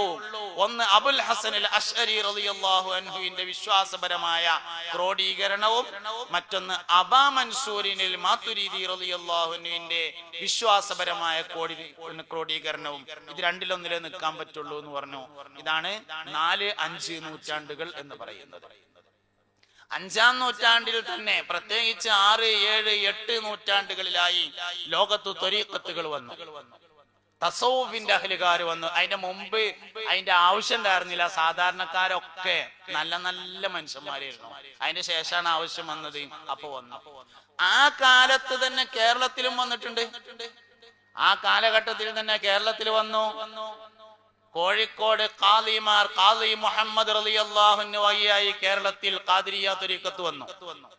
മുഹിയുദ്ദീൻ മാലയുടെ രചയിതാവ്, കോഴിക്കോട്ടത്തൂറ തന്നിൽ പിറന്നോവർ കോർവായിതൊക്കെയും നോക്കിയെടുത്തോവർ. കോഴിക്കോട് ഖാദി മുഹമ്മദ് റളിയല്ലാഹു അൻഹു വഴിയായി ബഹുമാനപ്പെട്ട ഗൗസുൽ ആദം സുൽത്താൻ മുഹിയുദ്ദീൻ അബ്ദുൽ ഖാദിർ ജീലാനി റളിയല്ലാഹു അൻഹുവിന്റെ തസവ്വുഫ് എന്ന പേരായ ശരിയായ ഇസ്ലാമിക പാത കേരളത്തിൽ വന്നു. ബഹുമാനപ്പെട്ട പൊന്നാനി മഖ്ദൂമുമാർ വഴിയായി ബഹുമാനപ്പെട്ട ചിശ്തി ത്വരീഖത്ത് കേരളത്തിൽ വന്നു. നൂഞ്ഞേരി കുഞ്ഞു മുഹമ്മദ് റളിയല്ലാഹു അൻഹു വഴിയായി മഹാനായ ബഹാവുദ്ദീൻ നഖ്ശബന്ദി റളിയല്ലാഹു അൻഹുവിന്റെ ത്വരീഖത്ത് കേരളത്തിൽ വന്നു. ശാദുലി ത്വരീഖത്തിന് കേരളത്തിൽ 3 വഴികളുണ്ടായി. നല്ലോണം ശ്രദ്ധിക്കണേ നിങ്ങള്. നമ്മളെ ഹക്കായ എല്ലാ വഴിയെയും നമ്മൾ സ്വീകരിക്കും, ബാത്തിൽ സ്വീകരിക്കാൻ പാടില്ലെന്ന് ഉറപ്പാണ്. സ്വീകരിക്കാൻ പറ്റൂല. ഗൗസുൽ ആദമിനെ സ്വീകരിക്കാം. ഏതാ സ്വീകരിക്കാൻ പറ്റിയത്? ശരീഅത്തിന്റെ നിയമങ്ങളോട് കടുകിട വ്യത്യാസം ഉണ്ടാകാൻ പാടില്ല. ഓക്കെ. ശരീഅത്തിന്റെ നിയമത്തിനോട് എതിരുണ്ടോ? പറ്റൂല. തന്നെ തീരുമാനം. അന്നേ അതാണ് സമസ്തന്റെ പാരമ്പര്യം. 15 നൂറ്റാണ്ട് മുതൽ അങ്ങോട്ട് പിടിക്കേണ്ട കാരണം ഈ പാരമ്പര്യം 3-ാം നൂറ്റാണ്ടിലുണ്ട്, 4-ാം നൂറ്റാണ്ടിലുണ്ട്, 5-ാം നൂറ്റാണ്ടിലുണ്ട്. സൂറത്തു തൗബയിലായത്താണ് യാ അയ്യുഹല്ലദീന ആമനു തഖുല്ലാഹ വകൂനു മഅസ് സാദിഖീൻ. നിങ്ങൾ അല്ലാഹുവിനെ തഖ്വ ചെയ്യുകയും സ്വാദിഖീങ്ങളോട് കൂടെ ആയിരിക്കുകയും വേണമെന്ന് പറഞ്ഞതാണ് നമ്മുടെ പാരമ്പര്യം എന്ന് പറയുന്നത്. ആ പാരമ്പര്യത്തിലാണ് നമ്മൾ ഇങ്ങനെ പോരുന്നത്. എന്ത് പറഞ്ഞു എന്നതിനേക്കാൾ ആര് പറഞ്ഞു എന്നതിനാണ് നമ്മൾ പ്രാധാന്യം കൊടുത്തത്. എന്തേ പറഞ്ഞതെന്നല്ല, ആരെ പറഞ്ഞത്. അരിമ്പ്ര പോക്കരൂര് പറഞ്ഞു എന്ന് പറഞ്ഞാല് ഞമ്മക്ക് തിരിയായിട്ടും മഹാനവറുകൾക്ക് തിരിഞ്ഞിട്ടും ആയിരിക്കും നാം മൂപ്പര് പറഞ്ഞ മാതിരി ആക്കാം എന്ന് തീരുമാനിക്കുന്നതാണ് നമ്മുടെ പാരമ്പര്യം. കുറെ കാലം കഴിഞ്ഞ് നമ്മളൊക്കെ മുളച്ചു പൊന്തിയപ്പോ നമ്മക്ക് തോന്നുകയാണ് ഷാഫി ഇമാം റളിയല്ലാഹു അൻഹു ഒരു കാര്യം പറഞ്ഞു എന്ന് പറഞ്ഞാല് നമ്മക്ക് തോന്നുക അത് ചിലപ്പോ ഈ ഹദീസ് മൂപ്പർക്ക് കിട്ടായിട്ട് ഇക്കാരെന്ന്. 10 ലക്ഷം ഹദീസ് ഹിഫ്ളുള്ളാണ് ഇമാം ഷാഫി റളിയല്ലാഹു അൻഹു. പറഞ്ഞു കേട്ടാ തോന്നും ഇവന് 20 ലക്ഷം ഹദീസ് ഹിഫ്ളുണ്ട്. ഒരു ഹദീസ് തന്നെ മുഴുവൻ അറിയില്ല. നമുക്ക് ആകെ അറിയണ ഒരു ഹദീസ് എന്താ വെച്ചാല് ഇന്നമൽ അഅ്മാലു ബിന്നിയാത്ത് ഖാല റസൂലുള്ളാഹി സ്വല്ലല്ലാഹു അലൈഹി വസല്ലം. അതിപ്പോ ഒരു ഹദീസ് മുഴുവനായിട്ടില്ലല്ലോ, അതിനെന്നെ ഇനി ബാക്കിയുണ്ട്. ഇന്നമൽ അഅ്മാലു ബിന്നിയാത്ത് വഇന്നമാ ലികുല്ലി ഇംറിഇൻ മാ നവാ ഫമൻ കാനത് ഹിജ്റതുഹു ഇലല്ലാഹി വറസൂലിഹി ഫഹിജ്റതുഹു ഇലല്ലാഹി വറസൂലിഹി വമൻ കാനത് ഹിജ്റതുഹു ഇലാ ദുനിയാ യുസീബുഹാ ഔ ഇംറാത്തിൻ യൻകിഹുഹാ ഫഹിജ്റതുഹു ഇലാ മാ ഹാജറ ഇലൈഹി എന്ന് പറഞ്ഞാലേ ഹദീസിന്റെ ലഫ്ള് മുഴുവനാവുള്ളൂ. പക്ഷെ ലഫ്ള് പോരാ, അതിന്റെ സനദും കൂടി അറിയണം, അപ്പോഴൊരു ഹദീസ് ആവുള്ളൂ. അങ്ങനെ 10 ലക്ഷം ഹദീസ് ഹിഫ്ളുള്ള ഇമാം ഷാഫി റളിയല്ലാഹു അൻഹു കയ്യ് നെഞ്ചിന്റെയും ബുക്കളിന്റെയും ഇടയിലാണ് കെട്ടേണ്ടതെന്ന് പറഞ്ഞപ്പോ നമുക്ക് തോന്നി അതിപ്പോ ഈ ഹദീസ് മൂപ്പർക്ക് കിട്ടായിട്ടേ കാരം. പറഞ്ഞ കേട്ടാ തോന്നും ഇവന് നൂലുമ്മ ആകാശത്ത് നിന്ന് ഹദീസ് ഇറങ്ങുന്നുണ്ട്. നമ്മളെ പഴമക്കാരായ ആൾക്കാരെ ആളെ നോക്കും, എന്തേ പറഞ്ഞത്, ആരെ പറഞ്ഞത് നോക്കുമായിരുന്നു. അതാണ് നമ്മളെ പാരമ്പര്യം. അതുകൊണ്ട് തന്നെ നമ്മൾ എല്ലാ കാലത്തും അഹ്ലുൽ ഹഖിന്റെ കൂടെ നിന്നു, സത്യത്തിന്റെ അഹ്ലുകാരുടെ കൂടെ നിന്നു. ത്വരീഖത്ത് വന്ന കാലത്ത് അഭിപ്രായ വ്യത്യാസം ഉണ്ടായിട്ടുണ്ട്. മുഹ്യിദ്ദീൻ ശൈഖ് റളിയല്ലാഹു അൻഹുവിന്റെ കാലത്ത് മഹാനവറുകളുടെ കാര്യത്തിൽ അഭിപ്രായ വ്യത്യാസം ഉണ്ട്. പക്ഷെ നമ്മൾ മുഹ്യിദ്ദീൻ ശൈഖ് റളിയല്ലാഹു അൻഹുവിന്റെ കൂടെ നിൽക്കും. ഷെയ്ഖ് റിഫായി റളിയല്ലാഹു അൻഹുവിന്റെ കാലത്ത് മഹാനവറുകളുടെ കാലത്തിൽ അഭിപ്രായ വ്യത്യാസം ഉണ്ട്. അഭിപ്രായ വ്യത്യാസത്തേക്ക് നമ്മൾ പോകൂല. മഹാനായ ഷെയ്ഖ് റിഫായി റളിയല്ലാഹു അൻഹു ഹഖാണെന്ന് നമുക്കറിയാം. അതുകൊണ്ട് റിഫായി ഷെയ്ഖിന്റെ കൂടെ നിൽക്കും, ഇങ്ങനെ സ്വാലിഹീങ്ങളുടെ കൂടെ നിൽക്കും. ആ കാലഘട്ടത്തിൽ തന്നെ കേരളത്തിൽ ഈ പറഞ്ഞ സംഭവമൊക്കെ വന്നു. ലോകത്തെ ഏറ്റവും കൂടുതൽ അനുഗ്രഹമുള്ള ഒരു നാടാണ് കേരളം. എന്താ കാരണം? കേരളത്തിൽ ലോകത്തെ എവിടെ ഇല്ലാത്ത ഈ നിഅമത്തുണ്ടാവാൻ ഒരു കാരണം ഉണ്ട് കേട്ടോ. 6-ാം നൂറ്റാണ്ട് ഹിജ്റ 6-ാം നൂറ്റാണ്ട് മുതൽ കേരളത്തിൽ പള്ളി ദർസ് ഉണ്ടായിരുന്നു എന്നതാണ് കാരണം. അതാണ് അതിന്റെ ഒരു പ്രധാനപ്പെട്ട കാരണം. ഹിജ്റ 6-ാം നൂറ്റാണ്ടില് താനൂർ വലിയ കുളങ്ങര ജുമുഅത്ത് പള്ളിയിൽ ദർസ് സ്ഥാപിച്ചിട്ടുണ്ട്. അതിനുശേഷം കേരളത്തിന്റെ പല ഭാഗങ്ങളിലും പള്ളി ദർസ് ഉണ്ടായിരുന്നു. പഴയ കാലത്ത് ആൾക്കാരെ ഈമാനിന് ഒരു കുഴപ്പം വരാത്തതിന്റെ കാരണം പള്ളി ദർസാണ്. കന്നൂട്ടി വരുന്ന ആളോട് അള്ളണ്ട് എന്നുള്ളതിന്റെ തെളിവ് എന്താന്ന് ചോദിച്ചാല് മുടുങ്കോലും പടി തലമാറി പിടിച്ച് തോൻ പറയും ദേശം അടുത്തുകൊണ്ട് വാനയ്ക്ക് അപ്പൊ കാണിച്ചൊരു തെളിവ് എന്ന്. എന്തേ കാരണം? അത്യാവശ്യം ഫത്വൽ മുഈന് 4 പേജും റിയാദുസ്സാലിഹീന് 8 ബാബും അതൊക്കെ എന്റെ 20 ബെയ്ത്തും പഠിക്കാത്ത ആരും പഴയ കാലത്തില്ല എന്നുള്ളതാണ്. പള്ളി ദർസാണ് അതിന്റെ കാരണം. 6-ാം നൂറ്റാണ്ട് മുതൽ കേരളത്തിൽ വിപുലമായ പള്ളി ദർസുണ്ട്. അതിനു മുമ്പ് ചരിത്രപരമായി തെളിയിക്കപ്പെട്ടിട്ടില്ലെങ്കിലും പള്ളി ദർസ് ഉണ്ടായിരുന്നു എന്നതിന് ചില പ്രത്യേകമായ രേഖകളുണ്ട്. 6-ാം നൂറ്റാണ്ട് മുതൽ ചരിത്രപരമായി തെളിയിക്കപ്പെട്ടിട്ടുണ്ട് കേരളത്തിൽ പള്ളി ദർസ്. സുന്നത്തി ജമാഅത്തിന്റെ ആശയങ്ങൾ, അഹ്ലു സുന്നത്തി വൽ ജമാഅത്തിന്റെ അഭിപ്രായങ്ങൾ ഉള്ള ധാരാളം ആളുകൾ ലോകത്തിന്റെ പല ഭാഗത്തും വഹാബിസം കടന്നുകൂടി, ബിദ്അത്ത് കടന്നുകൂടിയപ്പോ കേരളത്തിൽ അതൊന്നും വരാത്തതിന്റെ കാരണം പ്രധാനമായിട്ടും പള്ളി ദർസാണ്. അതുകൊണ്ട് പള്ളി ദർസിനെ നിലനിർത്താൻ പറ്റുമെങ്കിൽ വളരെ നല്ലതാണ്. അതിന്റെ ആധുനിക രൂപമാണ് ജൂനിയർ കോളേജുകൾ എന്നെല്ലാം പറയുന്നത്. അതും കുഴപ്പമൊന്നുമില്ല. പക്ഷെ ദർസിന് ദർസിന്റെ ഗുണം ഉണ്ടായിരിക്കും, കോളേജിന് കോളേജിന്റെ ഗുണമാണ് ഉണ്ടായിരിക്കുക എന്നതാണ്. കോളേജ് കോളേജില് ഉസ്താദ് കുട്ടികളെ അടുത്തേക്ക് അങ്ങോട്ട് ചെല്ലുകയാണ്, ദർസിൽ ഉസ്താദ് ഇരിക്കുന്നിടത്ത് കുട്ടികൾ ഇങ്ങോട്ട് വരികയാണ്. ഇൽമ നേടാൻ വേണ്ടി അങ്ങോട്ട് ചെല്ലുന്നതും ഇൽമേറ്റ് ഉസ്താദ് അങ്ങോട്ട് ചെല്ലണവും തമ്മിലുള്ള വ്യത്യാസമുണ്ട്. വേറെയും ചില വ്യത്യാസങ്ങളുണ്ട്. അതുകൊണ്ട് പള്ളി ദർസ് വളരെ പ്രധാനപ്പെട്ടതാണ്. പള്ളി ദർസ് നിലനിർത്താൻ പറ്റുമെങ്കിൽ നമ്മൾ നിലനിർത്തണം. ഇവിടെ നമുക്ക് ദർസ് ഉണ്ടല്ലോ, ഉണ്ട് അൽഹംദുലില്ലാ. നിലനിൽക്കണമെങ്കിലും കുറച്ച് കാര്യങ്ങളൊക്കെ ശ്രദ്ധിക്കണ്ട. അതിന്റെ ഇടയിൽ അത് കയറ്റി പറയാം. എന്താ വെച്ചാൽ പള്ളി ദർസ് നിലനിൽക്കണമെങ്കിൽ ശ്രദ്ധിക്കേണ്ട കാര്യം എന്താ വെച്ചാല്, ആദ്യം എല്ലാരും ചെറുതായിട്ട് വലുതായതാന്നൊരു ഓർമ്മ നമുക്ക് ഉണ്ടായാല് പള്ളി ദർസ് നിലനിൽക്കും. എനിക്ക് ഞാൻ പറഞ്ഞ മനസ്സിലായോ എന്നറിയില്ല. എല്ലാരും സ്വാലിഹ് നബിയുടെ ഒട്ടകം മാത്രമേ പാറന്റെ ഉള്ളിൽ വലുപ്പത്തിൽ വന്നിട്ടുള്ളൂ. ബാക്കിയൊക്കെ ചെറുതായിട്ട് ഇങ്ങനെ വലുതായതാണ്. അല്ലാതെ ഈ വലുപ്പത്തിൽ ഉമ്മ പ്രസവിച്ചാൽ ഔട്ട് നടക്കൂല. ചെറുതായിട്ട് ഇങ്ങനെ വലുതാവും. അത് മനസ്സിലാക്കണം. എന്താ വെച്ചാൽ മനുഷ്യന്റെ ജീവിതത്തിൽ ഏറ്റവും കൂടുതൽ മാറ്റം ഉണ്ടാകുക 3 സമയത്താണ്. 3 സമയത്താണ് ഒരു മനുഷ്യൻ മാറ്റങ്ങൾ ഉണ്ടാകുക. ഒന്ന് പ്രായപൂർത്തിയാവുമ്പോ എന്ന് പറഞ്ഞാൽ വലിയ കുട്ടിയാവുമ്പോ എന്ന് പറയും കാരണന്മാര്. ചിലപ്പോ വാപ്പ അവനോട് പറയും ഇപ്പൊ വലിയ കുട്ടിയായിട്ടുണ്ടടാ എന്ന് പറയും. വലിയ കുട്ടി ആകണേന് കുഴപ്പമില്ല, വലിയ കുട്ടിയായി അവനാന് തോന്നിയാല് പ്രശ്നമാവും. ഇപ്പൊ എനിക്കിങ്ങനെ തോന്നിയാണ് ഞാൻ ഒരു വലിയ കുട്ടിയാണെന്ന് തോന്നിയാൽ എന്താ കുഴപ്പം? പിന്നെ ആര് പറഞ്ഞു ഞാൻ കേൾക്കൂല. അത് മനുഷ്യന് വലിയ പരാജയക്കാരം.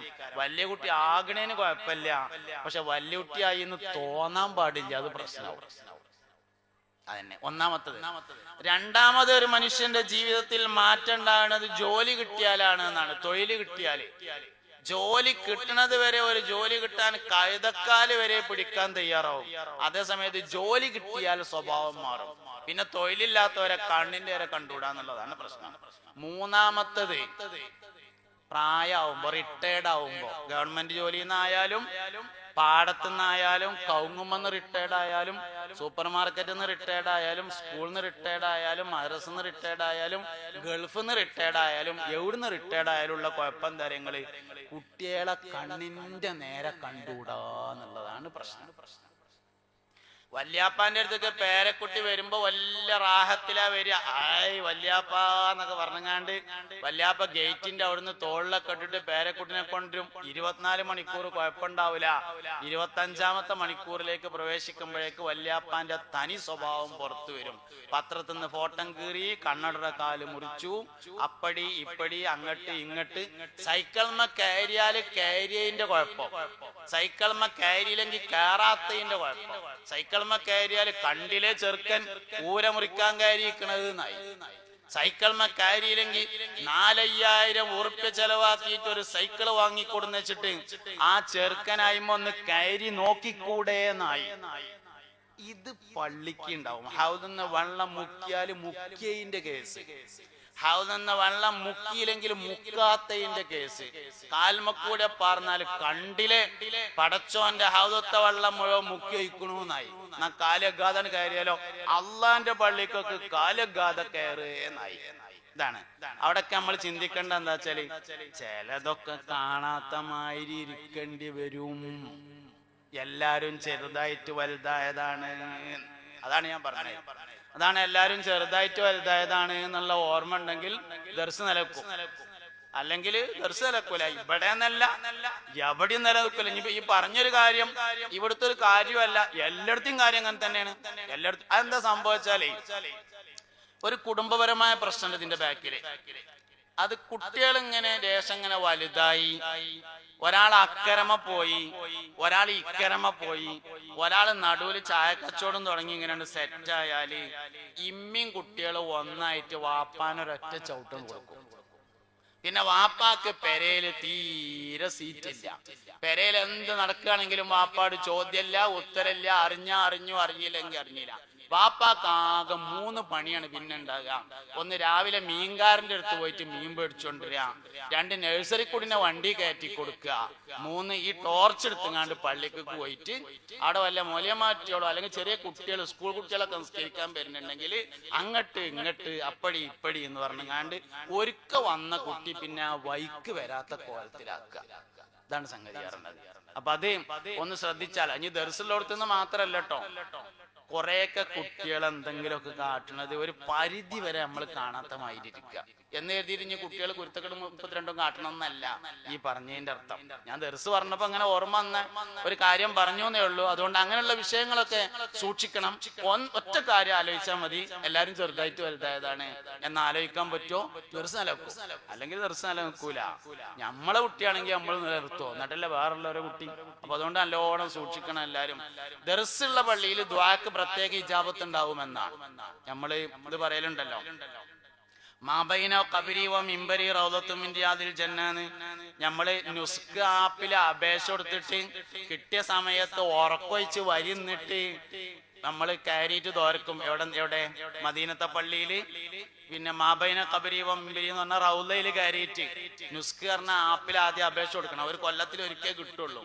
അപേക്ഷ കൊടുത്ത് സമയം കിട്ടിയാല് അലാറം വെച്ച് ഉറക്കൊഴിച്ചിട്ട് പോയി വരി ഇന്ന് കയറിയിട്ട് നിക്കരിച്ചും തോരക്കും. എന്താണ് മാബൈന ഖബരി വ മിംബരി എന്ന് പറഞ്ഞ സ്ഥലത്തിന്റെ പ്രത്യേകത? മുസ്തഫ നബി സല്ലല്ലാഹു അലൈഹി വസല്ലമ തങ്ങൾ എന്ന മുദർരിസ് ആയിഷ ബിയുടെ വീട്ടിൽ നിന്ന് ദർസ് നടത്തുന്ന സ്ഥലത്തേക്കും ദർസ് നടത്തുന്ന സ്ഥലത്ത് നിന്ന് ആയിഷ ബിയുടെ വീട്ടിലേക്കും നടന്ന സ്ഥലമാണ്. ഒരു മുദർരിസ് അങ്ങോട്ടും ഇങ്ങോട്ടും നടന്ന സ്ഥലമാണത്. ഇതിനെ വെച്ചുകൊണ്ട് മഹാന്മാര് പറയുന്നുണ്ട്, പള്ളിയിൽ ദുആക്ക് ഇജാബത്ത് ലഭിക്കുന്നതിന് ചില കാരണങ്ങളുണ്ട്. ഒന്ന്, പള്ളി നിർമ്മിക്കുന്നതിന്റെ പണം പരിശുദ്ധമായ പണമായിരിക്കണമെന്നതാണ്, ശുഭത്തിന്റെ മുതൽ ആയിരിക്കരുത് എന്നതാണ്. രണ്ടാമത്തേത്, ദർസുള്ള പള്ളികൾക്ക് പ്രത്യേകമായി ഇജാബത്ത് ഉണ്ടാകുമെന്നതാണ്. മുതല്ലിമീങ്ങളുടെ സാന്നിധ്യം ദുആക്ക് ഇജാബത്ത് നൽകുന്നതാണ്. അതുകൊണ്ട് നിലനിർത്തണം എന്ന് സഹബന്തേ പറഞ്ഞു. 6-ാം നൂറ്റാണ്ട് മുതൽ കേരളത്തിൽ പള്ളി ദർസ് ഉണ്ടായതാണ്. ലോകത്ത് എവിടെയും ഉള്ളതിനേക്കാൾ കൂടുതൽ നമ്മൾ സുന്നികളായി നിലനിന്നതിന്റെ കാരണം എന്നാണ് ഞാൻ പറഞ്ഞുകൊണ്ടിരിക്കുന്നത്. ആ കാലഘട്ടത്തിൽ തന്നെ ത്വരീഖത്തുകൾ വന്നു, കേരളത്തിൽ വന്നു. അന്നും വ്യാജ ത്വരീഖത്ത് ഉണ്ടായിട്ടുണ്ട്, പക്ഷെ നമ്മൾ അംഗീകരിച്ചിട്ടില്ല. നിസ്കരിക്കാത്ത വലിയ ഉണ്ടാവുന്നതിന് കുഴപ്പമൊന്നുമില്ല, ചിലപ്പോൾ ഉണ്ടായിക്കൂടായൊന്നുമില്ല. തക്ലീഫ് ഇല്ലാത്തവരുണ്ടാവും, ഫനാഇന്റെ മക്കാമിലുള്ളവരുണ്ടാവും, ബക്കാഇന്റെ മക്കാമിലുള്ളവരുണ്ടാവും. ഉണ്ടായിക്കോട്ടെ, ഞമ്മക്കൊരു കുഴപ്പമില്ല, പക്ഷെ അവരെ പിന്തുടരാൻ പാടില്ല. അതാണ് നമ്മളെ അഖീദ. വലിയ ഉണ്ടാവുന്നതിന് വിരോധമല്ല, തക്ലീഫില്ലാത്ത ഔലിയാക്കന്മാരുണ്ടാവും. അല്ലെങ്കിലും പിരാന്തൻ വിലായത്തില്ലാത്ത ഔലിയായിന്റെ സ്ഥാനത്ത് തന്നെയാണ് ഉള്ളത്. പിരാന്തന് ഹിസാബില്ലല്ലോ. അതുകൊണ്ട് ഭ്രാന്തന്മാര് വിലായത്തില്ലാത്ത ഔലിയായിന്റെ സ്ഥാനത്ത് തന്നെയാണ് ഉള്ളത്. അതുകൊണ്ട് പിരാന്തനായ വലിയൊക്കെ ഉണ്ടായേക്കാം, തക്ലീഫില്ലാത്ത വലിയ ഉണ്ടായേക്കാം. പക്ഷേ അങ്ങനെയുള്ള ആളുകളെ പിന്തുടരാൻ പാടില്ല. പിന്തുടരപ്പെടുന്ന ആളുകൾ 100-ൽ 110% ശരീഅത്തിന്റെ അഹ്കാമുകൾ പാലിക്കുന്നവരായിരിക്കണമെന്ന് അന്നേ 6-ാം നൂറ്റാണ്ട് മുതൽ നമ്മൾ പിന്തുടരുന്നു വരുന്ന നിയമമാണ്. ആ നിയമം തന്നെയാണ് ഉള്ളത്. അതിനെതിരിൽ വരുന്ന ത്വരീഖത്തുകൾക്കെതിരെ സമസ്ത കേരള ജമിയത്തുൽ ഉലമ പറയും. ഈ മൂല്യം പാലിച്ചുകൊണ്ടൊരു ത്വരീഖത്തുണ്ടോ? സമസ്ത അതിനെ പറ്റി ഒന്നും പറയണില്ലല്ലോ. അതേ സമയത്ത് ശരീഅത്തിന്റെ നിയമങ്ങൾ തെറ്റിച്ചാൽ പറയും അതിൽ ആളുകൾ പിന്തുടരാൻ പാടില്ലെന്ന് പറയും. ആള് പിന്തുടരാൻ പാടില്ല എന്ന് പറഞ്ഞാല് എല്ലാ ത്വരീഖത്തിന്റെയും അഹ്ലുകാരുടെ അഖീദ പയച്ചുന്നോ ഓല് നരകത്ത് പോകുന്നോ ഒന്നോ അതിന് അർത്ഥം വെക്കണ്ട. അങ്ങനെ ഉള്ളതും ഉണ്ടാവും, പക്ഷെ എല്ലാതും അങ്ങനെയാണെന്ന് വെക്കേണ്ടതില്ല. ആൾക്കാരെ ഇതിന്റെ പിന്നാലെ പോകാൻ പാടില്ല. കാരണം ശരീഅത്തിന്റെ നിയമങ്ങൾ 100% പാലിക്കുന്ന ത്വരീഖത്തുകൾക്ക് മാത്രമേ 6-ാം നൂറ്റാണ്ട് മുതൽ തന്നെ അഹ്ലുൽ ഹഖ് അംഗീകാരം കൊടുത്തിട്ടുള്ളൂ. ഇന്നും അങ്ങനെ തന്നെയാണ് ഉള്ളത്. അതിന്റെ അപ്പുറത്തേക്ക് പോകാൻ പാടില്ല. അതാണ് നമ്മൾ മനസ്സിലാക്കേണ്ട ഒരു കാര്യം.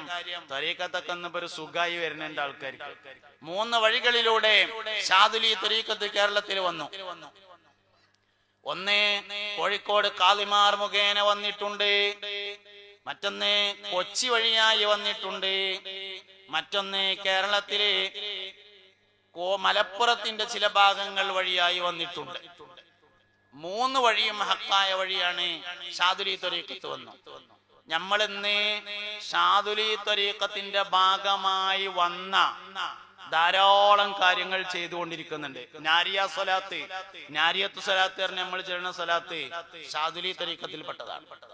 നമ്മള് ജുമാഅത്ത് എന്നാല് വെള്ളിയാഴ്ച ജുമാഅത്ത് എന്നാല് പള്ളിയിലുണ്ടാവും അൽക്കബും സലാത്തും എന്നൊരു ഏട്. പഴയ പള്ളിയിലേ ഉണ്ടാവുള്ളൂ, പുതിയലിപ്പോ ഓതാൻ നേരമില്ലാത്തതുകൊണ്ട് ഏട് ഉണ്ടാവില്ല, പഴയ പള്ളിയിലുണ്ടാവും.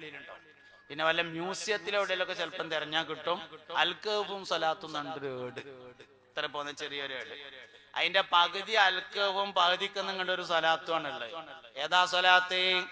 ദലായിലുൽ ഖൈറാത്ത് എന്ന് പറയുന്ന അബുൽ ഹസൻ അലി നിശാദുലി റളിയല്ലാഹു അൻഹുവിലേക്ക് ചേർക്കപ്പെട്ടിട്ടുള്ള ത്വരീഖത്തിന്റെ വഴിയായി വന്നിട്ടുള്ള 7 സ്വലാത്തുകളുടെ സമാഹാരമാകുന്നു അത്.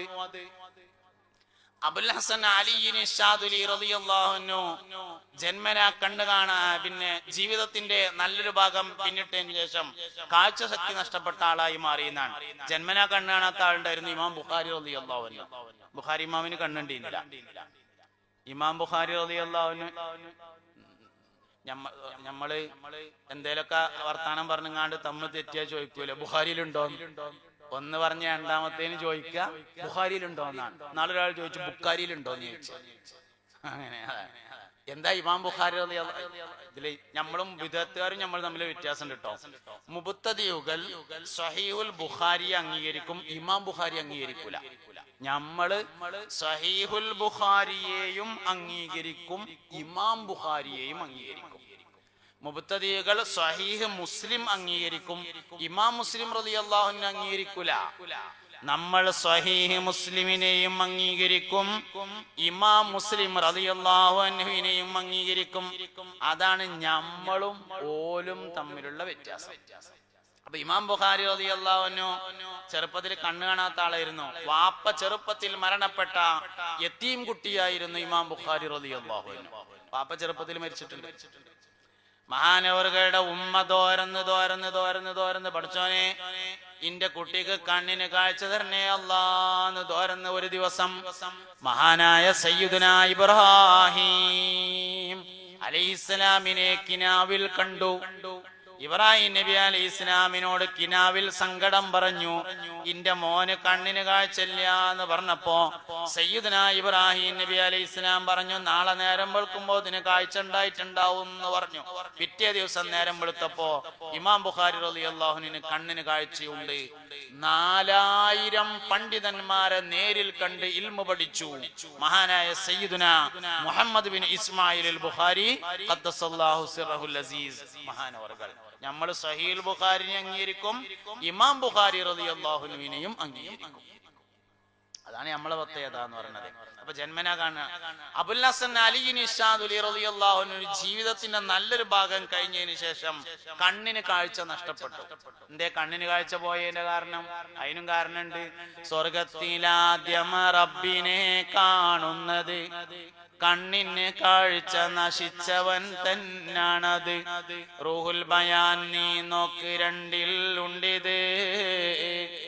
686 പറയുന്നത് കണ്ണിന് കാഴ്ച നഷ്ടപ്പെട്ടവരായിരിക്കും സ്വർഗത്തിൽ ആദ്യമായി അല്ലാഹു റബ്ബുൽ ഇസ്സത്തിനെ നേരിൽ കാണുക എന്ന മുലാഖാത്ത് എന്ന മുനാജാത്ത് തിരുമുൽ കാഴ്ചക്ക് അവസരം ലഭിക്കുന്ന ആളുകൾ എന്ന് മഹത്തുക്കളായ മുൻഗാമികൾ അവരുടെ ഗ്രന്ഥങ്ങളിൽ രേഖപ്പെടുത്തിയിട്ടുണ്ട്. അബുൽ ഹസൻ അലി നിശാദുലി റളിയല്ലാഹു അൻഹുവിന്റെ 3 വഴി കേരളത്തിലുണ്ട്. അതിലൊരു വഴിയാണ് മഹാനായ കക്കടിപ്പുറം അബൂബക്കർ മുസ്ലിയാരുടെ വഴി. ഇംബ്രസ്താദിന്റെ ഷെയ്ഖ് ആണ് കക്കടിപ്പുറം അബൂബക്കർ മുസ്ലിയാർ എന്ന് പറയുന്ന ആള്. കക്കടിപ്പുറം എന്ന് പറഞ്ഞത് എടപ്പാള് കഴിഞ്ഞ് നാഷണൽ ഹൈവേയിൽ പോകുമ്പോ പന്താവൂർ എന്ന സ്ഥലത്തുനിന്ന് ഉള്ളോട്ട് പോയിട്ടുള്ള ഒരു പ്രദേശമാണ് കക്കടിപ്പുറം എന്ന് പറഞ്ഞത്. കക്കടിപ്പുറം അബൂബക്കർ മുസ്ലിയാർ ശാദുലിയായിരുന്നു. ദലായിലുൽ ഖൈറാത്ത് എന്ന പേരായ സ്വലാത്തിന്റെ അബുൽ ഹസൻ അലി നിശാദുലി റളിയല്ലാഹു അൻഹുവിലേക്ക് ചേർക്കപ്പെട്ടു. മഹാനവറുകളുടെ ഗുരുനാഥൻ ഒരു ദിവസം തഹജ്ജുദ് നിസ്കരിക്കാൻ വേണ്ടി രാത്രി വുളു ചെയ്യാനും മലമൂത്ര വിസർജനത്തിനും പുറത്തിറങ്ങിയപ്പോ സാധാരണ വെള്ളം ലഭിക്കുന്ന സ്ഥലത്ത് വെള്ളമില്ല. കിണറിലേക്ക് വെള്ളം കോരാൻ വേണ്ടി പോയി നോക്കുമ്പോ ബക്കറ്റില്ല. തഹജ്ജുദിന്റെ സമയം കഴിയാനായി തുടങ്ങി. എന്താ കാട്ടാന്ന് ആലോചിച്ച് ഇങ്ങനെ നിൽക്കുമ്പോ ഒരു പെണ്ണ് അതുവഴി ഇങ്ങനെ വന്നു. ഒരു സ്ത്രീ അപ്പൊ മൂപ്പരോട് ചോദിച്ചു, എന്താ ഇവിടെ അങ്ങനെ അന്തം വിട്ട് നിൽക്കണെന്ന് ചോദിച്ചു. രാത്രിയാണ്. അതില് പറഞ്ഞു, ഞാന് ഒതുണ്ടാക്കാം, വെള്ളം ഇല്ലായിട്ട്. എന്തേലും കുഴപ്പമുണ്ടോ? ഒന്നുമില്ല, ഒന്നുമില്ല, ത്രട്ടൊന്നും അങ്ങോട്ട് പോയിക്കോളി. ഇവര് കുറെ നേരമായി അത് നോക്കി തുടങ്ങിയിട്ട്. ഇവർക്ക് വേറെ എങ്ങോട്ടേലും നോക്കാൻ ഒരു അവസരം കിട്ടുമോ എന്ന് കരുതിയിട്ട് ഇങ്ങനെ നടക്കുകയാണ്. ഞാനാണെങ്കിൽ അതിനോട് സമ്മതിക്കൂല. അങ്ങനെയാണ്, എന്തെങ്കിലും ഒരു കാരണം കിട്ടിയ അങ്ങോട്ടായി, അതാണ്. അപ്പൊ അതുകൊണ്ട് ഇങ്ങോട്ട് നോക്കിയല്ലാരും. പെണ്ണുങ്ങൾ പിന്നെ എങ്ങോട്ടാ നോക്കണെന്ന് നമ്മൾ കാണുന്നില്ല, അതുകൊണ്ട് വലിയൊരു കുഴപ്പമില്ല. നിങ്ങളെല്ലാരും ഇങ്ങോട്ട് ആയിക്കോട്ടെ. നോക്കി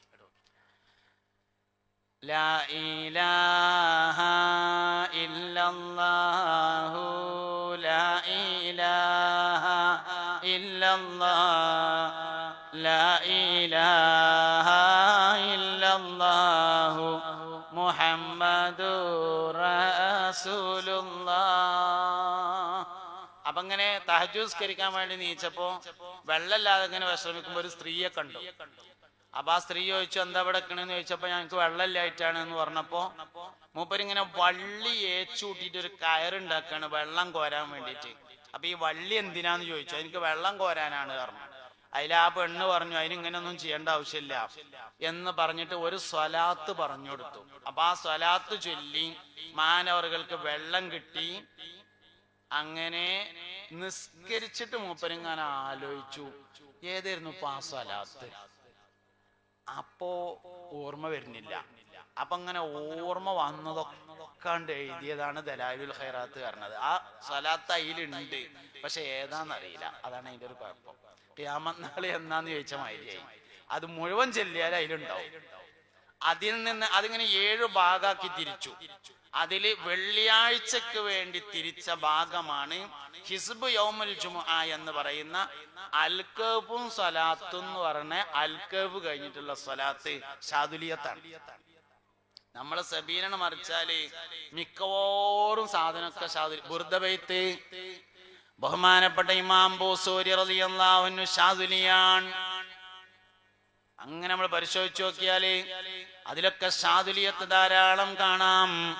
അബുൽ ഹസൻ അലി ഷാദുലി റളിയല്ലാഹു അൻഹുവിന്റെ ഷാദുലി ത്വരീഖത്താണ്.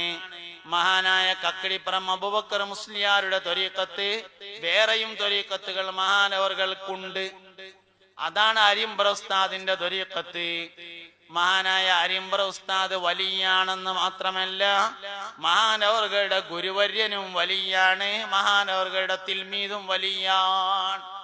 അവരുടെ ഗുരുവാണ് കക്കടിപ്പുറ അബൂബക്കർ മുസ്ലിയാർ, അവരുടെ തിൽമീദാണ് മഹാനായ മുഹമ്മദ് മുസ്ലിയാർ എന്ന പേരായ നമ്മളടുത്ത നാട്ടുകാരനായ നമ്മളെ കീശ്ശേരി മുഹമ്മദ് മുസ്ലിയാർ. അള്ളാഹു അവരുടെയൊക്കെ ദർജ ഉയർത്തി കൊടുക്കട്ടെ.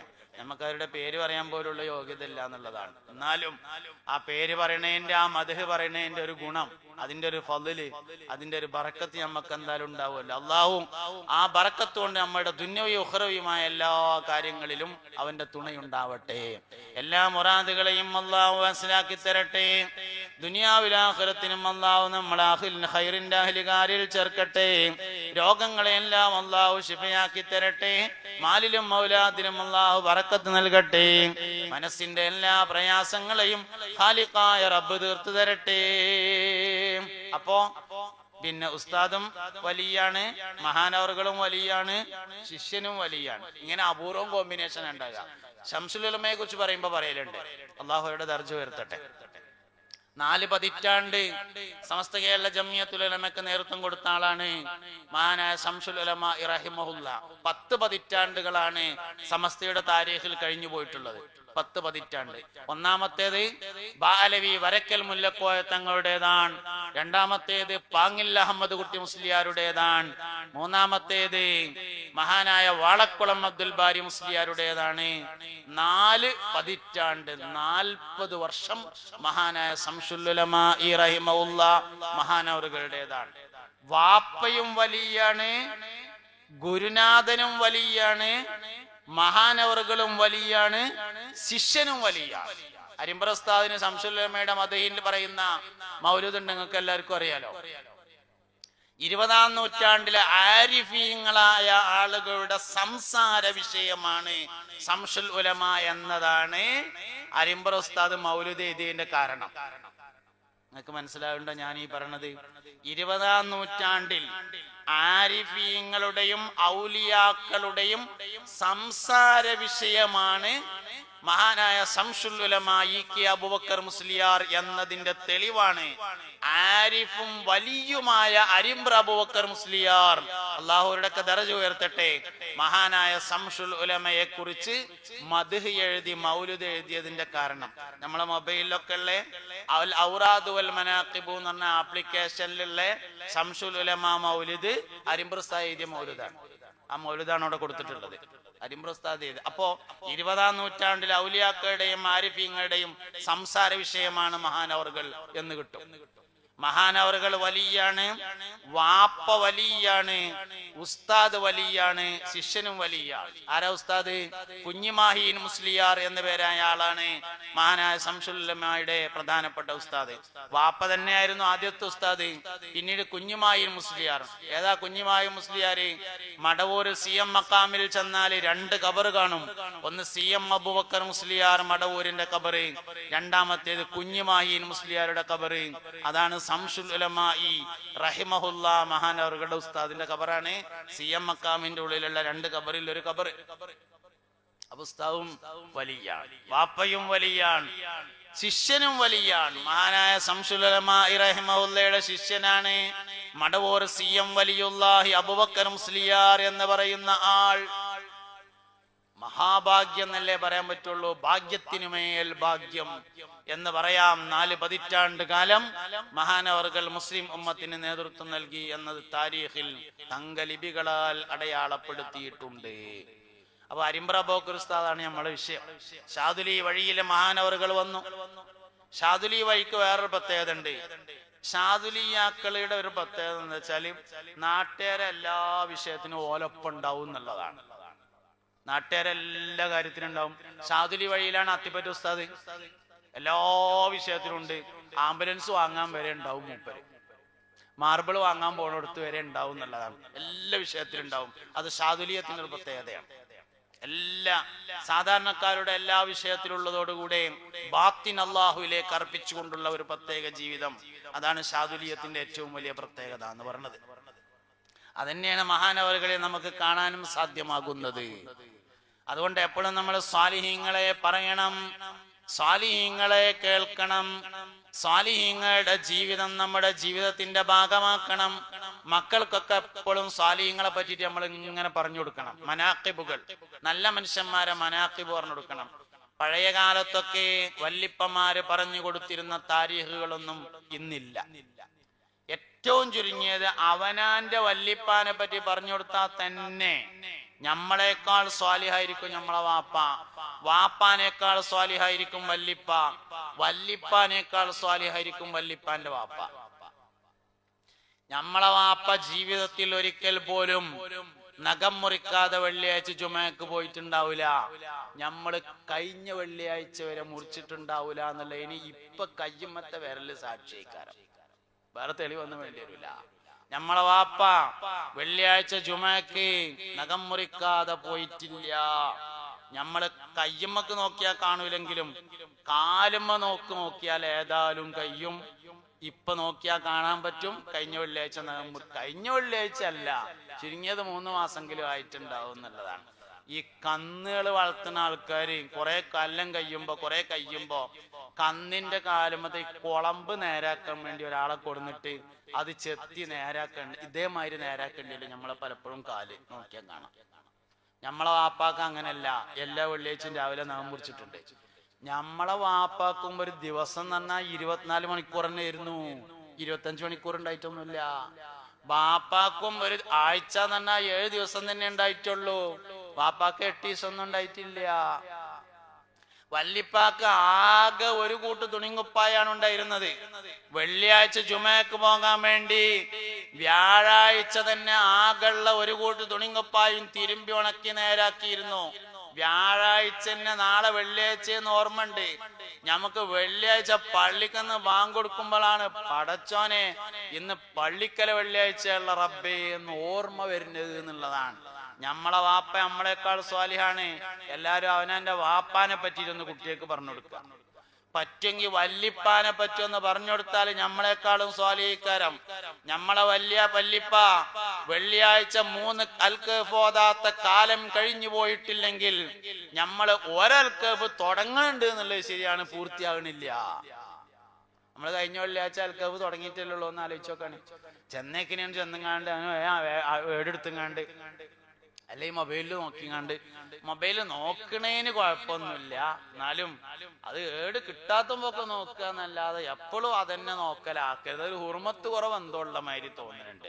ഇനി നോക്കുകയാണെങ്കിൽ തന്നെ മൊബൈലിൽ നോക്കും പോലെ നോക്കരുത്, ഏടിൽ നോക്കും പോലെ നോക്കണം. അതെങ്ങനെ? ഏടിന് നോക്കും പോലെ നോക്കുക പറഞ്ഞാൽ ഒരു ഭാഗത്ത് ഇങ്ങനെ വെച്ചിട്ട് അയിമക്കിനെ നോക്കിയാൽ ഒരു ഏടുക്ക് നോക്കണ ഒരു ഉഷാർ കിട്ടും. ഇങ്ങനെ നോക്കിയാൽ ഇപ്പൊ എന്താ നോക്കണെന്നൊരു പിടുത്തം കിട്ടില്ല. അങ്ങനെ നോക്കരുത്, അതൊരു ഹുർമത്ത് കുറവാണ്. സംഗതി യാസീൻ ഓതന്നെ ഇക്കാരം, പക്ഷെ യാസീന്റെ മറവിൽ പലതും ഓതാലോ. അപ്പൊ അതെങ്ങനെ വേണം? അതിങ്ങനെ ഓണാക്കി ഇങ്ങനെ വെച്ചിട്ട് ഒരു ഏട് നോക്കും പോലത്തെ ഒരു നോട്ടം ഇങ്ങനെ കുറച്ച് ദൂരം ഇങ്ങനെ പിടിച്ചിട്ട് അവനയക്ക് ഓതാൻ തന്നെയാണ് ഈ നോക്കണെന്ന് കാണുന്നവർക്ക് തോന്നണം. ആ തരത്തിൽ ഹുർമത്ത് കളയരുത്. ഏട് ഉണ്ടെങ്കിൽ ഏടന്നെയാണ് ഏറ്റവും നല്ലത്. കുഴപ്പമൊന്നും ഉണ്ടായിട്ടല്ല. ആ ഏട് സാക്ഷിയായി നാളെ വരും. സാക്ഷികളെ തേച്ചാ തയ്യാത്തൊരു ദിവസം ഉണ്ട്, അതിനാണ് യൗമുൽ ഖിയാമ എന്ന് നമ്മൾ പറയണത്. സാക്ഷി തേച്ചാ തയ്യില്ല അന്ന്. എവിടെ ചെന്നാലും ഒരു 2 റക്അത്ത് നിസ്കരിച്ചിരുന്ന മുൻഗാമികളായ ആളുകൾ എന്തേ ഒരു പെരെ ചെന്നാല് ഒതുണ്ടാക്കിയിട്ട് 2 റക്അത്ത് നിസ്കരിക്കും. ആ പെര നാളെ ഖിയാമത്തിൽ നമുക്ക് അനുകൂലമായി സാക്ഷി പറയും. തസ്ബീഹ് മാലയുടെ രഹസ്യതാണല്ലോ തസ്ബീഹ് മാല. എന്തിനാ തസ്ബീഹ് മാല? തസ്ബീഹ് മാല നാളെ ഖിയാമത്തിൽ സാക്ഷിയായിട്ട് വരും. നന്മക്ക് സാക്ഷിയുള്ളത് പോലെ തിന്മക്കും സാക്ഷിയുണ്ട്. നമ്മൾ എന്തേലും ഒരു കുരുത്തക്കട് ചെയ്യാൻ വേണ്ടി വിചാരിച്ചു, ആരും കാണരുത് എന്ന് കരുതിങ്ങാണ്ട് റൂമൊക്കെ കയറിയിട്ട് വാതില് കുറ്റിയിട്ടാല് നമ്മളാ ഇടണ കുറ്റിണ്ടല്ലോ, ആ ടവർ ബോൾട്ട് നാളെ അള്ളാഹുവിന്റെ കോടതിയിൽ നമുക്കെതിരെ സാക്ഷി പറയും. ടവർ ബോൾട്ടൊക്കെ ഇട്ട് കുറ്റിയൊക്കെ ഇട്ടതിന്റെ ശേഷം ഇനി ആരും കാണണ്ടാന്ന് കരുതിങ്ങാണ്ട് ലൈറ്റ് ഓഫ് ആക്കിയാല് നമ്മൾ ഓഫ് ആക്കണ ആ സ്വിച്ച് ഉണ്ടല്ലോ, ആ സ്വിച്ച് നാളെ ഖിയാമത്തിൽ നമുക്കെതിരെ സാക്ഷി പറയും. അപ്പൊ നന്മയുടെ സാക്ഷികൾ തേച്ചാ തയ്യാത്തൊരു ദിവസമുണ്ട്, അതിനാണ് യൗമുൽ ഖിയാമ എന്ന് പറയുന്നത്. ഈ മൈക്ക നമ്മക്ക് സാക്ഷി പറയുന്ന ഒരു കാലം വരും. ഈ ക്യാമറ നമ്മക്ക് സാക്ഷി പറയുന്ന ഒരു കാലം വരും. ഈ സംസാരിച്ചുകൊണ്ടിരിക്കുന്ന ഭൂമി നമുക്ക് സാക്ഷി പറയുന്ന ഒരു കാലം വരും. ഇദാ സുൽസിലത്തിൽ അർളു സിൽസാലഹാ വഅഖ്റജത്തിൽ അർളു അസ്ഖാലഹാ ഫഖാലൽ ഇൻസാനു മാ ലഹാ യൗമൈദിൻ തുഹദ്ദിസു അഖ്ബാറഹാ ബിഅന്ന റബ്ബക അവഹാ ലഹാ. ഭൂമിയിലെ എല്ലാ വസ്തുക്കളും സാക്ഷി പറയും. മനുഷ്യന്റെ ശരീരം തന്നെ അവന് അനുകൂലമായും അവന് പ്രതികൂലമായും സാക്ഷി പറയും. ഒളു ചെയ്യുന്ന ആളുകൾക്ക് അവരുടെ കൈയും മുഖവും നാളെ സാക്ഷി പറയുമെന്നാണ്. ഇന്ന ഉമ്മത്തി യുദ്ഔന യൗമൽ ഖിയാമത്തി ഖുറം മുഹജ്ജലീന മിൻ ആസാരിൽ വുദൂ. എന്റെ ഉമ്മത്ത് ഖിയാമത്ത് നാളിൽ മുഖവും കൈകാലുകളും വെളുത്തവർ എന്ന് വിളിക്കപ്പെടും. മിൻ ആസാരിൽ വുദൂ, ഈ വുദൂഇന്റെ അടയാളം കാരണത്താൽ. അപ്പൊ അതുകൊണ്ട് സാലിഹീങ്ങളായ ആളുകളെ നമ്മളെപ്പോഴും ഇങ്ങനെ പറയണം. സാലിഹീങ്ങളെ പറയാന്ന് പറഞ്ഞാൽ ഒന്ന് നമ്മളെ വാപ്പാനെ പറയലാണ്, 2 വല്ലിപ്പാനെ പറയലാണ്, 3 വല്ലിപ്പാന്റെ വാപ്പാനെ പറയലാണ്. ഇവിടെ നമ്മളെ ഉസ്താദ് ഉദ്ഘാടന പ്രസംഗത്തിൽ പറഞ്ഞു, എല്ലാരും ഉറൂസ് കഴിയുന്നതിന് മുമ്പ് ഒന്ന് ഉസ്താദിനെ സിയാറത്ത് ചെയ്യണമെന്ന്. ഉറൂസിന്റെ സമയത്ത് ഔലിയാക്കളുടെയും ആരിഫികളുടെയും അർവാഹുകളുടെ പ്രത്യേകമായ ഹുദൂർ ഉണ്ടായിരിക്കുമെന്നാണ്. ഉറൂസിന്റെ സമയത്ത് സിയാറത്തിന് പ്രത്യേകത ഉണ്ട്. എന്താ? ഉറൂസിന്റെ സമയത്ത് ഔലിയാക്കളുടെയും സ്വാലിഹീങ്ങളുടെയും അർവാഹുകൾ പ്രത്യേകമായി ഹാദിറാകുന്ന സമയമാണ്. അല്ലാത്ത സമയത്ത് ചിലപ്പോൾ മദീനയിലായിരിക്കാം, എല്ലിയീനിലായിരിക്കാം, പല സ്ഥലങ്ങളിലുമായിരിക്കാം. ഉറൂസിന്റെ സമയത്ത് അർവാഹുകൾ ഹാദിറാകുമെന്നാണ്. അതുകൊണ്ടാണ് ഉറൂസിന്റെ സമയത്ത് പ്രത്യേകം സിയാറത്ത് ചെയ്യണമെന്ന് പറയാൻ കാരണം. അതുകൊണ്ട് എല്ലാരും ഉറൂസ് കഴിയുന്നതിന്റെ മുമ്പ് ഒന്ന് പ്രത്യേകമായി സിയാറത്ത് ചെയ്യണം. ഉസ്താദ് പറഞ്ഞപ്പോ എനിക്ക് ഓർമ്മ വന്നതാണ്. ഉറൂസിന്റെ പ്രത്യേകത അതാണ്. നമ്മള് അമ്പലത്തേക്ക് ഉറൂസിന്റെ അന്നൊന്ന് പോയിട്ട് എന്തായാലും സിയാറത്ത് ചെയ്ത് പോരുമല്ലോ. ഉറൂസിന്റെ അന്ന് പ്രത്യേകമായ ഹാദറുണ്ടോ, അതാണ് കാര്യം. അതൊക്കെ അഹ്ലുസുന്നത്തി വൽ ജമാഅയുടെ പ്രത്യേകതയാണ്. സ്വാലിഹീങ്ങൾ അംഗീകരിക്കുക എന്നുള്ളത്. നമുക്ക് എല്ലാ മാസവും റബീഉൽ അവ്വൽ ആയാല് മുത്തുനബിയുടെ സല്ലല്ലാഹു അലൈഹി വസല്ലമയുടെ ജന്മദിനാണ്. റബീഉൽ ആഖിർ ആയാല് ഗൗസുൽ ആദം സുൽത്താൻ മുഹിയുദ്ദീൻ അബ്ദുൽ ഖാദിർ അൽ ജിലാനി ഖദ്ദസല്ലാഹു സിർറഹുൽ അസീസ് മഹാനവറുകളുടെ ആണ്ടാണ്. ഗൗസുൽ ആദമിന്റെ മദ്ഹ് പറയും, ഗൗസുൽ ആദമിന്റെ മദദിനെ ആഗ്രഹിക്കും, ഗൗസുൽ ആദമിന്റെ ഫൈളാനിനെ ആഗ്രഹിക്കും. അവർക്ക് വേണ്ടി പ്രത്യേകം ദുആ ചെയ്യും, അവരെ തവസ്സുൽ ചെയ്യും. റബീഉൽ ആഖിർ കഴിഞ്ഞാല് ജമാഅത്തുൽ ഊല വന്നാല് ശൈഖ് റിഫായി റളിയല്ലാഹു അൻഹുവിന്റെ മാസമാണ്. ഈ മാസം റിഫായി ശൈഖ് റളിയല്ലാഹു അൻഹുവിന്റെ മാസമാണ്. റിഫായി ശൈഖ് റളിയല്ലാഹു അൻഹുവിന്റെ മദ്ഹ് പറയും. ഇങ്ങനെ എല്ലാ മാസവും എടുത്താലും ഞമ്മക്ക് ആരെങ്കിലും ഉണ്ടാവും, എന്നാല് വഹാബികൾക്ക് ഉണ്ടാവില്ല, ജമാഅത്തേർക്ക് ഉണ്ടാവില്ല. വഹാബികൾ ആരെങ്കിലും ഈ കാലത്തിൽ എപ്പോഴെങ്കിലും ഒരിക്കൽ വഹാബി പ്രസ്ഥാനത്തിന്റെ നേതാവായ ഇബ്നു അബ്ദുൽ വഹാബിന്റെ ഒരാണ്ട് നടത്തുകയോ ഒരനുസ്മരണം നടത്തുകയോ ചെയ്തിട്ടുണ്ടാവില്ല. എന്താ കാരണം? അത് പറയാൻ മാത്രല്ല എന്ന് ഓൽക്ക് തന്നെ അറിയാം. അതാ കാരണം. നമ്മള് മുയ്യദ്ദീൻ ഷെയ്ഖിന്റെ പറയും എന്തേ പറയാൻ മാത്രം ഉണ്ട്. നമ്മള് റിഫായി ഷെയ്ഖിന്റെ പറയും എന്തേ കാരണം പറയാൻ മാത്രം ഉണ്ട്. നമ്മള് അരിമ്പ്രസ്താവിന്റെ പറയും എന്തേ കാരണം പറയാൻ മാത്രം ഉണ്ട്. നമ്മളൊരു സുന്നിയായ ആളോട് വന്നിട്ട് ഒന്ന് ദ്വാരപ്പിക്കാൻ എടുക്കാൻ പോകാന്ന് ചോദിച്ചാൽ നമുക്ക് ഇഷ്ടം പോലെ ആൾക്കാരെ പറഞ്ഞു കൊടുക്കാണ്ട്. ഒരു ജമാഅത്തേരനോട് ചെന്നിട്ട് ഒന്ന് ദ്വാരപ്പിക്കാൻ എടുക്കലോ ഒന്ന് പോണ്ടിന്നു എന്ന് പറഞ്ഞാൽ തലമങ്ങനെ ചൊരിഞ്ഞിട്ട് അജ്ജന്നാണ് ദ്വാരന്നളാന്ന് പറയേണ്ടി വരും. അതന്നെ വ്യത്യാസം. നമുക്ക് സ്വാലിഹ്യങ്ങളുമായി ബന്ധമുണ്ട്. നമുക്ക് തസ്ബീഹ്മാല ഉണ്ട്, എന്തേ കാരണം നമുക്ക് ദിക്റുണ്ട്. മറ്റുള്ളവർക്ക് തസ്ബീഹ്മാല ഉണ്ടാവില്ല, എന്തേ കാരണം ഓർക്ക് ദിക്റില്ല. നമുക്ക് സ്വലാത്തിന്റെ ഏടുണ്ട്, 14 വക ഏടുണ്ട്, 33 വക ഏടുണ്ട്, 6666 വക സ്വലാത്തിന്റെ ഏടുണ്ട്. എന്തേ കാരണം? നമുക്ക് സ്വലാത്തുണ്ട്, അതാ കാരണം. മറ്റവർക്ക് ഏടില്ല, എന്തേ കാരണം? ഓർക്ക് സ്വലാത്തില്ല. സ്വലാത്തുള്ളവർക്കല്ലേ ഏടിന്റെ ആവശ്യമുള്ളൂ, അതിന്റെ കാരണം. അതുകൊണ്ട് സ്വാലിഹീങ്ങളുടെ കൂടെയാണ് നമ്മൾ എല്ലാ കാലത്തും നിന്നിട്ടുള്ളത്. അതാണ് നമ്മുടെ പാരമ്പര്യം എന്ന് പറയുന്നത്. സ്വാലിഹീങ്ങളുടെ മനാഖിബുകൾ പഠിക്കണം, താരീഖുകൾ പഠിക്കണം. സ്വാലിഹീങ്ങളുടെ താരീഖ് പഠിച്ചാൽ 3 ഗുണമുണ്ടായിരിക്കുമെന്നാണ്. ഒന്ന്, അതുപോലെ ആകാൻ പരിശ്രമിക്കാൻ കഴിയും. അരിമ്പ്രസ്ഥാനം ഇങ്ങനെ പഠിച്ചാൽ നമുക്ക് മനസ്സിലാവും അതും മനുഷ്യൻ തന്നെയുള്ളു, അപ്പൊ കയ്യൊല്ലല്ലേ എന്ന് മനസ്സിലാവും. നമ്മളെ വിചാരം സുബീക്ക് തല പൊന്തൂലെന്നാ നമ്മളെ വിചാരം. പൊന്തിയ ആള് നമ്മളെ ഇടയിൽ ജീവിച്ചു പോയല്ലോ, അപ്പൊ മനസ്സിലാവും നമുക്ക് അതും മനുഷ്യൻ തന്നെയുള്ളോ, കയ്യും ഇതും കയ്യണ കാര്യം തന്നെയാണെന്ന് മനസ്സിലാകും. അതാണ് സ്വാലിഹ്യങ്ങളെ പഠിച്ചാൽ ഒരു കാര്യം അതുപോലെ ആകാൻ വേണ്ടി പരിശ്രമിക്കാം. സ്വാലിഹ്യങ്ങളെ പഠിച്ചാലുള്ള രണ്ടാമത്തെ ഗുണം, ഖൽബിന് ചില ഉറപ്പ് കിട്ടും. നമ്മൾ ഷാഫി ഇമാമിന്റെ ആളാണ് എന്ന് പറയുമ്പോ ഖൽബിനൊരു ഉറപ്പുണ്ട്. എന്തേ കാരണം? ആരാണ് ഇമാമുനാ ഷാഫി റളിയല്ലാഹു അൻഹു? മഹാനായ ഷാഫി ഇമാം റളിയല്ലാഹു അൻഹു സയ്യിദാണ്. ഷാഫി ഇമാം വലിയാണ്. ഷാഫി ഇമാമിന്റെ വലിയൊരു പ്രത്യേകത മഹാനവറുകളുടെ മനാഖിബിൽ പറയുന്നുണ്ട്. ഖുർആൻ എഴുതാൻ വേണ്ടി കൊണ്ടുവന്നു വെച്ച കടലാസ് ഉള്ളതിനാൽ ആ റൂമിൽ ഉറങ്ങിയില്ല ഇമാമുനാ ഷാഫിഈ. ഖുർആൻ എഴുതിയ കടലാസല്ല, ഖുർആൻ എഴുതാൻ വേണ്ടി കടലാസ് കൊണ്ടുവന്ന് വെച്ചതിനാൽ ബഹുമാനാർത്ഥം ആ റൂമിൽ കടന്നുകൊണ്ട് മഹാനായ ഇമാമുനാ ഷാഫിഈ റളിയല്ലാഹു അൻഹു ഉറങ്ങിയില്ല. അത് ഖുർആൻ എഴുതിയിട്ടില്ല, കടലാസല്ലേ ഉള്ളൂ എന്ന് ചോദിച്ചപ്പോ മഹാനവറുകൾ പറഞ്ഞു എഴുതൂലേന്ന് ചോദിച്ചു. ആ എഴുതുന്ന് പറഞ്ഞു. എന്നാൽ ബഹുമാനം കൊണ്ട് അവിടെ കിടക്കാതിരുന്ന ആളാണ് മഹാനായ ഇമാമുനാ ഷാഫിഈ റളിയല്ലാഹു അൻഹു. അതിങ്ങനെ പഠിക്കുമ്പോ നമ്മൾ ഷാഫിയാക്കളാണ് എന്ന് പറയുമ്പോ നമുക്ക് മനസ്സിലോ റാഹത്തുണ്ടാവും. അതാണ് രണ്ടാമത്തെ ഗുണം. സിദ്ദീഖുൽ അക്ബർ റളിയല്ലാഹു അൻഹുവിനെ പറ്റി പഠിക്കുമ്പോ മനസ്സിനൊരു ഉറപ്പ് കിട്ടും. അബുൽ ഹസൻ അൽ അശ്അരി റളിയല്ലാഹു അൻഹുവിനെ പഠിക്കുമ്പോൾ മനസ്സിനൊരു ഉറപ്പ് കിട്ടും.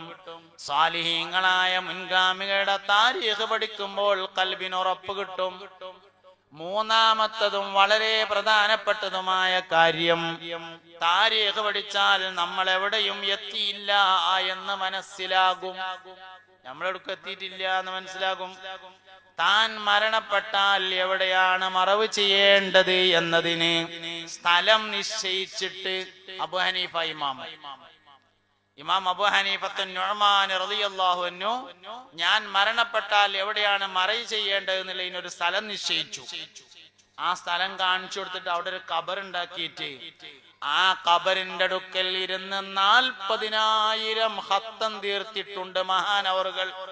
മഹാനായ സയ്യിദ്ന അബൂ ഹനീഫത്ത് അൻ-നുഅ്മാൻ റളിയല്ലാഹു അൻഹു.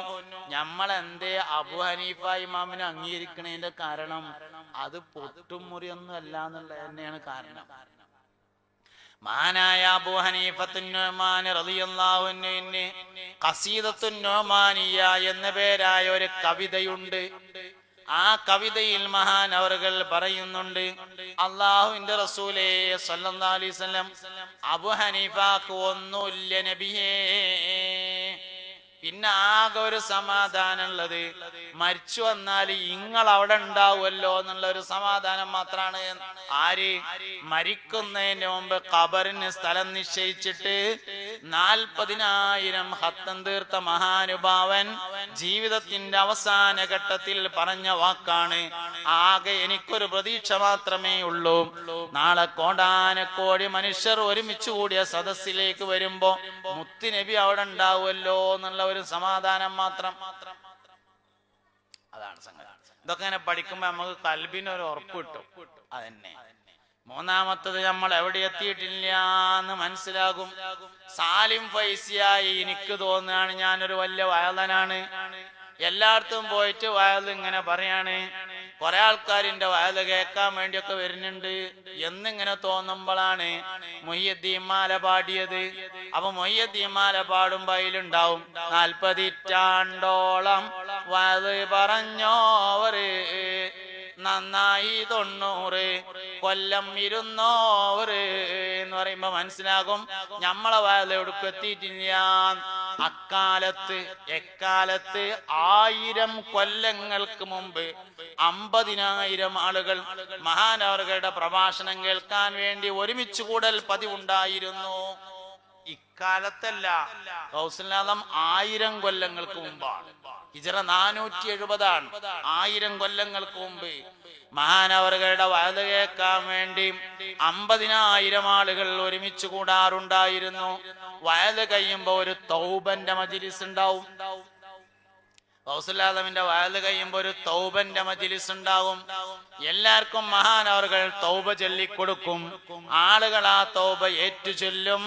തൗബ ചെയ്തുകൊണ്ട് ധാരാളം ആളുകൾ മഹാനവറുകളുടെ സാന്നിധ്യത്തിൽ വെച്ച് മരണപ്പെടാറുണ്ടായിരുന്നു. 50 കൊല്ലം ദീന് പഠിച്ചു, 25 കൊല്ലം നാട്ടിലും 25 കൊല്ലം വിദേശത്തും 25 ആണ്ടോളം ചുറ്റി നടന്നോവർ, ഇരിയന്നായകൾ കേട്ടാരെ ഇരുന്നോവർ, 25 ആണ്ടോളം ചുറ്റി നടന്നോവർ, ഇരിയന്നായകൾ കേട്ടാരെ ഇരുന്നോവർ, 40 ഇറ്റാണ്ടോളം വയത് പറഞ്ഞോവർ, നന്നായി 90 കൊല്ലം ഇരുന്നോവർ. 90 വയസ്സ് വരെയാണ് മഹാനായ ഗൗസുൽ ആദം സുൽത്താൻ മുഹ്യിദ്ദീൻ അബ്ദുൽ ഖാദിർ ജീലാനി ഖദ്ദസല്ലാഹു സിർറഹുൽ അസീസ് മഹാനവറുകൾ ജീവിച്ചത്. റാബിയത്തുൽ അദവിയ്യ റളിയല്ലാഹു അൻഹ എല്ലാ ദിവസവും രാത്രിയില് ഫർള് നിസ്കാരം കഴിഞ്ഞ്, ഫർള് നിസ്കാരത്തിന്റെ മുമ്പും ശേഷവുമുള്ള റവാത്തിബ് കഴിഞ്ഞ്, വിത്ർ നിസ്കാരം കഴിഞ്ഞ് മുത്തലഖായ 100 റക്അത്ത് സുന്നത്ത് നിസ്കരിക്കും. 100 റക്അത്ത് മുത്തലഖ് സുന്നത്ത് നിസ്കരിക്കും. ആ സുന്നത്ത് കഴിഞ്ഞിട്ട് ഇങ്ങനെ ദ്വാരക്കും, അല്ലാഹുവേ റാബിയന്റെ ഈ 100 റക്അത്ത് നിന്റെ സ്വർഗം ലഭിക്കാൻ വേണ്ടി മാത്രമല്ല, നാളെ മഹ്ശറയിൽ വരുമ്പോ കോടാനക്കോടി ആളുകൾ ഒരുമിച്ച് കൂടിയ സദസ്സില് ഞാൻ ഇങ്ങനെ നടന്നു പോകുമ്പോ എല്ലാ ദിവസവും രാത്രിയില് 100 റക്അത്ത് മുത്തലഖൻ സുന്നത്ത് നിസ്കരിച്ചിരുന്ന റാബിയ അല്ലേ ആ പോണത് എന്ന് മുത്തുനബി ചോദിക്കുമ്പോ സല്ലല്ലാഹു അലൈഹി വസല്ലം കേൾക്കാൻ ഒരു രസമുണ്ട്, അതിനാണ് ഈ 100 റക്അത്ത് എന്ന്. സയ്യിദത്തുനാ റാബിയത്തുൽ അദവിയ്യ റളിയല്ലാഹു അൻഹ തന്നെ. മുൻഗാമികൾ അങ്ങനെ പഠിച്ചാൽ നമ്മളെ നിക്കാരം ഒടുക്കം എത്തിയിട്ടില്ല എന്ന് മനസ്സിലാവും. നമ്മളിപ്പോ ഉള്ള നിക്കാരെ തന്നെ ഏറെയാണെന്നുള്ളടത്തായിരിക്കണത്, അത്രയിട്ടൊന്നും വേണ്ടിയിരുന്നില്ല എന്നുള്ളടത്താണുള്ളത്. അവർ റാബിയത്തുൽ അദവിയന്റെ ഇങ്ങനെ നമ്മൾ ഇങ്ങനെ നോക്കുമ്പോ മനസ്സിലാവും നമ്മളെ നിൽക്കാരെ എവിടേക്കും എത്തുന്നില്ല. അതാണ് മുൻഗാമികളുടെ താരീഖ് എന്ന് പറയുന്നത്. അതുകൊണ്ട് മുൻഗാമികളായ ആളുകളുടെ താരീഖുകൾ പഠിച്ചിട്ട് ജീവിതത്തിൽ കൊണ്ടുവരിക. എന്തൊക്കെയാണ് അവരുടെ ജീവിതത്തിൽ ഉണ്ടായിരുന്നത് എന്ന് നോക്കിയിട്ട് കൊണ്ടുവരിക. ജുമക്ക് നേരത്തെ പോണം, എല്ലാരും കഴിയണത്ര നേരത്തെ ജുമക്ക് എല്ലാരും പോണം. വെള്ളിയാഴ്ച ഓതണം. നമ്മൾക്കൊക്കെ നല്ലത് സുബീന്റെ ശേഷം ഓതലാണ്. കാരണം എത്ര നേരത്തെ പോകണം എന്ന് പറഞ്ഞാൽ നമ്മൾ വാങ്ങിക്കൊടുത്തിട്ടേ പോകുള്ളൂ. ഉള്ള അൽക്കഫ് പോവാതിരിക്കാൻ ഏറ്റവും നല്ലത് സുബീന്റെ ശേഷം ഓത. ചെന്നിട്ട് ഓതാൻ നിൽക്കണ്ട, ചൊല്ലൂല, പിന്നെ എന്താ കാട്ടാം, സുബീക്ക് ഓത. ഒരാളൊരു വെള്ളിയാഴ്ച അൽക്കഫ് ഓതിയാൽ അടുത്ത വെള്ളിയാഴ്ച വരെ അതവന് 100 പ്രകാശമായിരിക്കുമെന്ന് അഷ്റഫുൽ വറാ ഹബീബുനാ റസൂലുള്ളാഹി. 100 പ്രകാശം എന്നത്, 100 എന്നത് ഈമാനിന്റെ സിംബലാണ്. ഈമാൻ എന്നതിന് പകരം ഉപയോഗിക്കുന്ന വാക്കാണ് 100. ഒരു വെള്ളിയാഴ്ച അൽക്കഫ് ഓതിയാൽ അടുത്ത വെള്ളിയാഴ്ച വരെ അതവന് പ്രകാശമായിരിക്കും, 100 ആയിരിക്കും എന്ന് പറഞ്ഞാൽ അതിന്റെ അർത്ഥം ഒരു വെള്ളിയാഴ്ച അൽക്കഫ് ഓതി അടുത്ത വെള്ളിയാഴ്ചക്ക് മുമ്പ് അവൻ മരണപ്പെടുകയാണെങ്കിൽ ഈമാനോടുകൂടെ അല്ലാതെ മരിക്കില്ല എന്നാണ് ആ പറഞ്ഞതിന്റെ അർത്ഥം. ഈമാനോടുകൂടെ മരിക്കുക എന്ന് പറഞ്ഞാൽ വളരെ പ്രധാനപ്പെട്ട തന്നെയല്ലോ. ഇന്ന് അമലിന്റെ കുറവല്ല, ഈമാന്റെ കുറവുള്ളത്. നിങ്ങൾ പഠിച്ചു നോക്കിക്കണോന്നറിയില്ല. പഴയ കാലഘട്ടത്തിലൊക്കെ നമ്മളെ മലബാർ ഏരിയയിലൊക്കെ പുതിയാപ്പിളാർക്ക് നോമ്പിന് പുതിയാപ്പിള സൽക്കാരുണ്ടാവും, നോമ്പുതുറ. പുതിയാപ്പിള സൽക്കാരത്തിന് നോമ്പുതുറക്ക് പുതിയാപ്പിളാര് പോകുമ്പോ ചങ്ങായിമാരൊരു 20 ആളൊപ്പം പോകും. ആ 20-ൽ 15 നോലുമ്പില്ലാത്തത് 5 നോലുമ്പുള്ളതാണ് പണ്ടുണ്ടാവുക. ഇന്ന് അങ്ങനല്ല. ഇന്ന് പുതിയാപ്പിള സൽക്കാരത്തിന് 20 പോണേല് 25 ആൾക്കും നോലുമ്പുണ്ട്. ബസ്സിലെ കണ്ടക്ടർക്ക് വരെ നോലുമ്പുണ്ട്, ഓട്ടോറിക്ഷ ഡ്രൈവർക്ക് വരെ നോലുമ്പുണ്ട്, കല്ലുമണ്ടിയിലെ ഡ്രൈവർക്ക് വരെ നോമ്പുണ്ട്. മോശാക്കല്ലോ ഒക്കെ ഉണ്ട്. അമലിൽ ഒരു കുറവില്ല. റമദാൻ മാസത്തില് അങ്ങാടിത്തെ പള്ളിയില് ഹൗലക്ക് വെള്ളം അടിച്ചിട്ടും തികണില്ല. ചെറുപ്പക്കാര് കാര്യമാണ് നിസ്കരിച്ചിട്ട്. എന്നാൽ മരിക്കുമ്പോ കെലിമ ചൊല്ലുന്ന എത്ര പേരുണ്ട്? ചോദ്യല്ലേ. പഴയകാലത്ത് അങ്ങനല്ല. ജുമഅത്ത് പള്ളിയില് ജുമക്ക് 40 ആള് തികയായിട്ട് പാടത്തുനിന്ന് മൊല്ലാക്ക ആളെ കൂട്ടിക്കൊടുന്നിട്ട് 40 ആളെ തികച്ചിട്ട് ജുമ നിസ്കരിച്ചിരുന്ന കാലത്ത് മരിക്കാനാവുമ്പോ കയ്യും കാലും തേച്ചക്കിട്ട് കട്ടിലുമ നീണ്ടു നീർന്ന് കടന്ന് ഉറക്കലാ ഇലാഹ ഇല്ലല്ലാഹ് ചൊല്ലിയിട്ട് അടുത്ത പേരേക്ക് വരെ കേട്ടിരുന്നു. അങ്ങനെ മരിച്ചിരുന്നത് പഴയ കാലത്ത്. ഇന്ന് അമലിന് വല്ല കുറവുണ്ടോ? സ്വതക്കക്ക് വല്ല കുറവുണ്ടോ? ഉംറക്ക് വല്ല കുറവുണ്ടോ? കയ്യമ്മ വള ഉണ്ടെങ്കിൽ ഉംറ, കൈച്ചേനുണ്ടെങ്കിൽ ഉംറ നടക്കും. ഉംറക്കൊരു കുറവില്ല. മരിക്കുമ്പോ കെലിമ ചൊല്ലി എത്ര ആൾക്കാരുണ്ട്? ഈമാനാണ് കുറവ് പറ്റിയത്, അമലിനല്ല കുറവ് പറ്റിയിട്ടുള്ളത്, ഈമാനിനാണ്. ഈമാൻ വർധന ഉണ്ടാവണമെങ്കിൽ സ്വാലിഹീങ്ങളുമായി ബന്ധമുണ്ടാവണം. ഒരു വെള്ളിയാഴ്ച ഒരാൾ അൽക്കഫ് ഓതിയാൽ അടുത്ത വെള്ളിയാഴ്ച വരെ അതവന് പ്രകാശമായിരിക്കും എന്ന് പറഞ്ഞാൽ ഈമാനായിരിക്കുമെന്നാണ്. എന്താ അൽക്കഫിലുള്ളത്? അൽക്കഫില് 3 താരീഖ് ഉണ്ട്. 3 താരീഖ് ഉണ്ട് അൽക്കഫില്. ഒന്ന് മൂസ നബി അലൈഹിസ്സലാമും ഖിദർ നബി അലൈഹിസ്സലാമും കൂടി യാത്ര ചെയ്ത താരീഖാണ്. രണ്ടാമത്തേത് ദുൽഖർനൈനി എന്ന രാജാവിന്റെ യാത്രയെ കുറിച്ച് പറയുന്ന താരീഖാണ്. മറ്റൊരു താരീഖുള്ളത് ഈമാൻ ഉറച്ച അൽക്കഫുകാർ എന്ന് പേരായ ചില യുവാക്കളുടെ യാത്രയെ കുറിച്ചും അവർ ഈമാൻ സംരക്ഷിക്കാൻ വേണ്ടി ഗുഹയിൽ അഭയം പ്രാപിച്ചതിനെ കുറിച്ചും പറയുന്നുണ്ട്. അതാണ് അൽക്കഫിലുള്ളത്. അതൊരു വെള്ളിയാഴ്ച ഒരാൾ ഓതിയാലേ അടുത്ത വെള്ളിയാഴ്ചക്ക് മുമ്പ് അവൻ മരണപ്പെടുകയാണെങ്കിൽ ഈമാനോടുകൂടെ അല്ലാതെ മരിക്കൂല. ഈമാൻ ഇല്ലാതെ വേറെ എന്തുണ്ടായിട്ട് എന്താ കാര്യം? ഈമാനാണ് ഏറ്റവും പ്രധാനപ്പെട്ടത്. ഇന്നിപ്പോ നമ്മള് ഈമാൻ പോണ കാഴ്ചയാണ് കാണുന്നത്. തസവൂഫിന്റെ പേരിൽ വരെ നിരീശ്വരവാദം, യുക്തിവാദം, സർവമത സത്യവാദം പ്രചരിപ്പിക്കുക. ഇന്ത്യ മഹാരാജ്യത്തെ ആദ്യമായി സർവമത സത്യവാദത്തെ കൊണ്ടുവന്നത് ദീനി ഇലാഹി എന്ന മതം അല്ലെങ്കിൽ പ്രസ്ഥാനം സ്ഥാപിച്ചിട്ടുള്ള ചക്രവർത്തിയാണ്, അക്ബർ ചക്രവർത്തിയാണ് ഇന്ത്യയിൽ ആദ്യമായി സർവമത സത്യവാദം കൊണ്ടുവന്നത്. അതിങ്ങനെ വളർന്ന് വളർന്ന് വന്ന് ഇന്ന് കുറച്ച് വിദ്യാഭ്യാസം ഉള്ളവർക്കൊക്കെ സർവമത സത്യവാദം തുടങ്ങിയിട്ടുണ്ട്.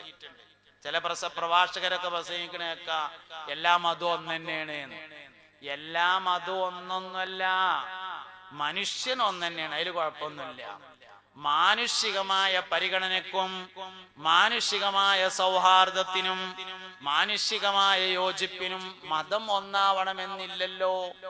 എല്ലാ മതവും മനുഷ്യത്വത്തിന്റെ പ്രാധാന്യം പറയുന്നുണ്ട് എന്നുള്ളത് ശരിയാണ്. പക്ഷെ എല്ലാ മതവും ഒരേമാതിരിയല്ല. ഇന്നദ്ദീന ഇൻദല്ലാഹിൽ ഇസ്ലാം, അള്ളാഹുവിന്റെ അടുക്കൽ സ്വീകാര്യോഗ്യമായ മതം ഇസ്ലാം മാത്രമാകുന്നു എന്നാണ് മുസ്ലിങ്ങളുടെ വിശ്വാസം. എല്ലതും ഒന്നാണ് എന്നുള്ള വിശ്വാസം നമ്മക്കില്ല. അത് കരുതിയിട്ട് എല്ലാരും ഇവിടുന്ന് വഴിയെടുത്ത് ആട്ടണമെന്നോ അല്ലെങ്കിൽ കമ്പെടുത്തും കാണുന്ന തല്ലാൻ നടക്കണമെന്നോ അഭിപ്രായമൊന്നുമില്ല. എല്ലാ മതവും ഒന്നാണ്. അതാണ് സർവമത സത്യവാദം. ഇന്ന് യുവാക്കളെയും യുവതികളെയും സർവമത സത്യവാദം പിടികൂടിക്കൊണ്ടിരിക്കുന്നു.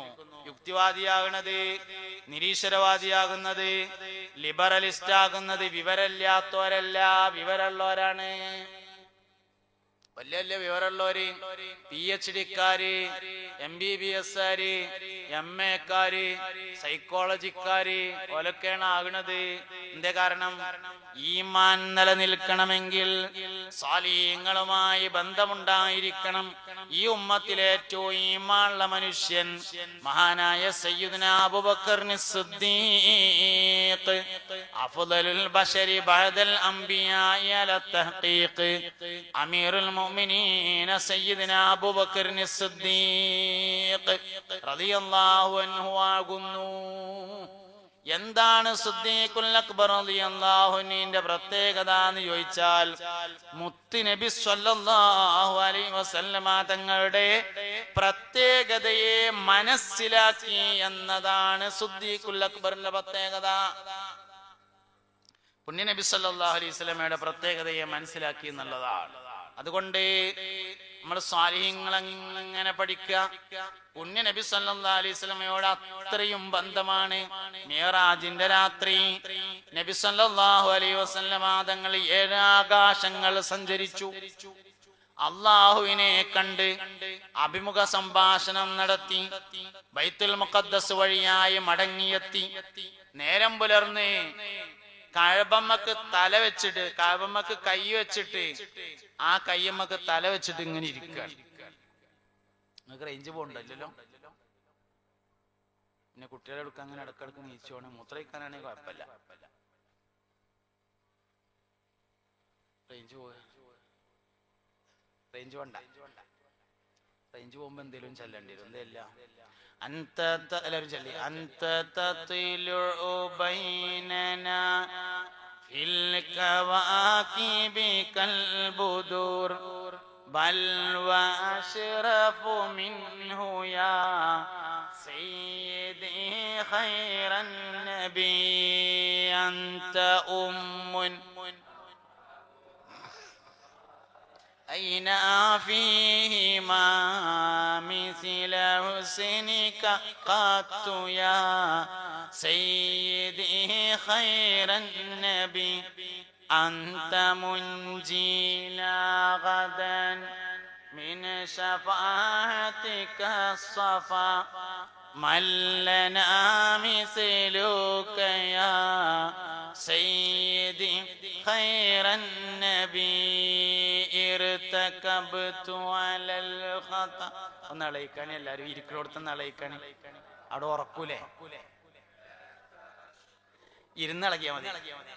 سيدي خير النبي إننا نرجو إلى كأس حوضك للعطش يوم نشر كتابي يا سيدي خير النبي الشفاعة. ഇളക്കം നിന്നല്ലോ, ക്യാമറയിലോ കണ്ടോട്ടെ നിങ്ങൾ ഇളകണേ. يا سيدي خير النبي الصلاة على النبي كل وقت دائما لا نجم في السماء سيدي خير النبي لا إله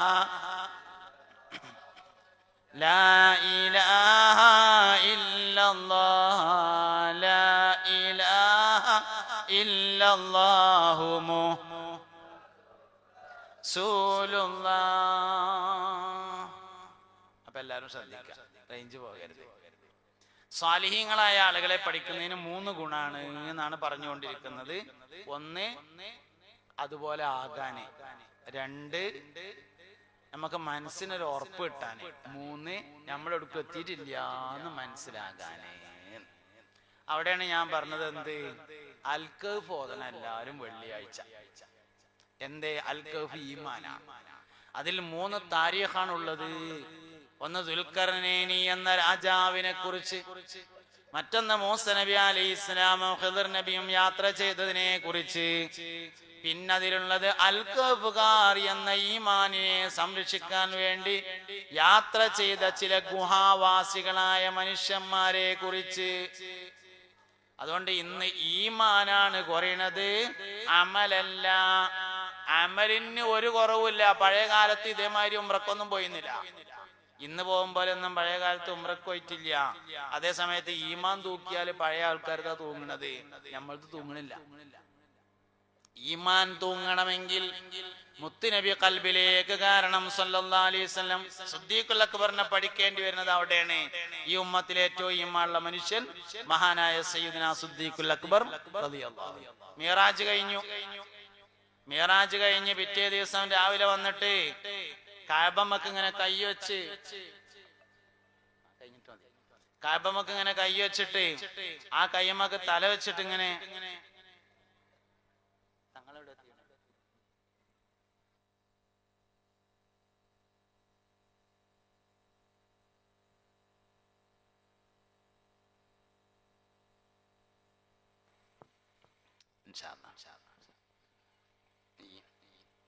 അതൊരു പ്രതിസന്ധിയാണ്. ഏത് പ്രതിസന്ധി? ഒരാളെ കാത്തു നിന്നിട്ട് വരുന്നത് വരെയെന്ന് പറഞ്ഞാല് നമുക്ക് പുതിയതായിട്ട് ഒന്നും തുടങ്ങാൻ കഴിയൂല. കാരണം എപ്പോഴാണ് നിർത്തേണ്ടി വരാന്ന് അറിയില്ലല്ലോ. അങ്ങനെ ഒരു പ്രശ്നം.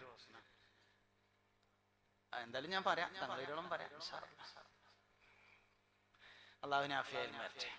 നമ്മളെല്ലാവരും ഖൈറിന്റെ അഹ്ലുകാരിൽ അള്ളാഹു ചേർക്കട്ടെ.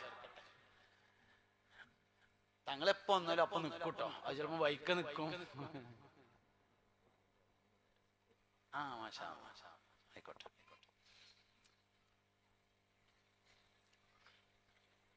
മുഅ്മിനീങ്ങളെ, അപ്പൊ അതുകൊണ്ട് സ്വാലിഹീങ്ങളെ പഠിക്കുമ്പോൾ 3 കാര്യമാണ് എന്നാണ് ഞാൻ പറഞ്ഞത്. 1 അതുപോലെ ആവാൻ. അപ്പൊ ഈമാനാ പറഞ്ഞുകൊണ്ടിരിക്കുന്നത്.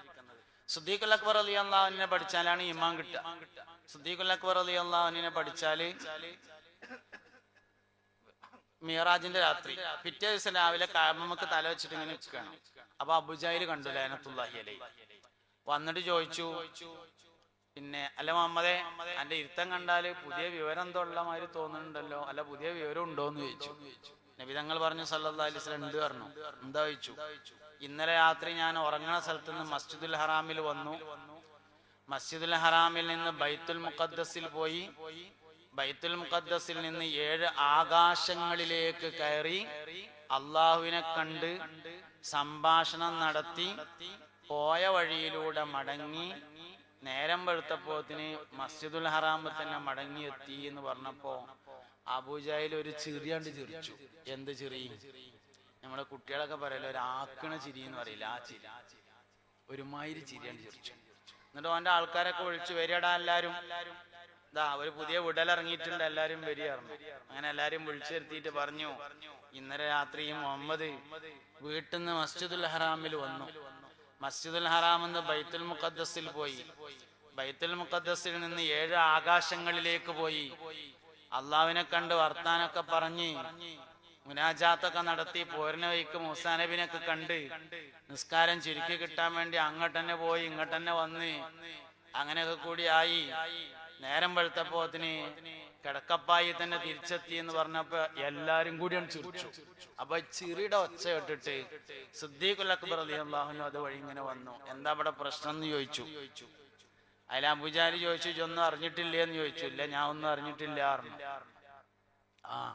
അപ്പൊ വിവരെങ്ങനെ അബൂജാലി പറയുമ്പോ ഒന്നുകൂടി ഉഷാറാക്കിയിട്ട് പറയല്ലോ. അപ്പൊ ഒന്നുകൂടി ഉഷാറാക്കിയിട്ട് ഇങ്ങനെ അവതരിപ്പിച്ച് പറഞ്ഞു കഴിഞ്ഞേക്കിന് സിദ്ദീഖ് റളിയല്ലാഹു അൻഹു ഒരു ചോദ്യം ചോദിച്ചു, ഇത് എന്റെ നബി പറഞ്ഞതന്നെയാണോ എന്ന് ചോദിച്ചു സല്ലല്ലാഹു അലൈഹി വസല്ലം. അതില് പറഞ്ഞു, ആ പറഞ്ഞ തന്നെയാണ് പറഞ്ഞപ്പോ പറഞ്ഞു, എന്നാൽ അബൂബക്കർ അത് വിശ്വസിച്ചിരിക്കുന്നു എന്ന് പറഞ്ഞു. അതിന്റെ പേരാണ് ഈമാൻ. മുഹമ്മദ് നബി സല്ലല്ലാഹു അലൈഹി വസല്ലമയോടുള്ള അടങ്ങാത്ത താല്പര്യത്തെയാണ് ഈമാൻ എന്ന് പറയുന്നത്. നബി സല്ലല്ലാഹു അലൈഹി വസല്ലമയോട് താല്പര്യം കുറഞ്ഞാൽ ഈമാൻ പോകും. ഈമാൻ പോണ മുഴുവൻ ആൾക്കാരും പരിശോധിച്ച് നോക്കി, നബിനോട് താല്പര്യം കുറവായിരിക്കും ഉണ്ടായിരിക്കുക. ഖുർആനിനെ നിഷേധിക്കുന്നവർ ഖുർആനിനെ നിഷേധിക്കുന്നത് ഖുർആനിനോടുള്ള എതിർപ്പ് കൊണ്ടല്ല, മുഹമ്മദ് നബിയോടുള്ള എതിർപ്പ് കൊണ്ടാണ് സല്ലല്ലാഹു അലൈഹി വസല്ലം. ഇങ്ങനെ നമ്മൾ ഓരോ കാര്യം നോക്കുക. ഇസ്ലാം ദീനിനെ എതിർക്കുന്നത് ഇസ്ലാമിനോടുള്ള എതിർപ്പ് കൊണ്ടല്ല, മുഹമ്മദ് നബിയോടുള്ള എതിർപ്പ് കൊണ്ടാണ് സല്ലല്ലാഹു അലൈഹി വസല്ലം. ഖുർആനാണെന്ന വിശ്വാസം വരണമെങ്കിൽ ആദ്യം മുഹമ്മദ് സല്ലല്ലാഹു അലൈഹി വസല്ലം നബിയാണെന്ന വിശ്വാസം വരണം. ഈമാൻ കിടക്കുന്നത് മുഹമ്മദ് നബി സല്ലല്ലാഹു അലൈഹി വസല്ലം തങ്ങളിലുള്ള വിശ്വാസത്തിലാണ്.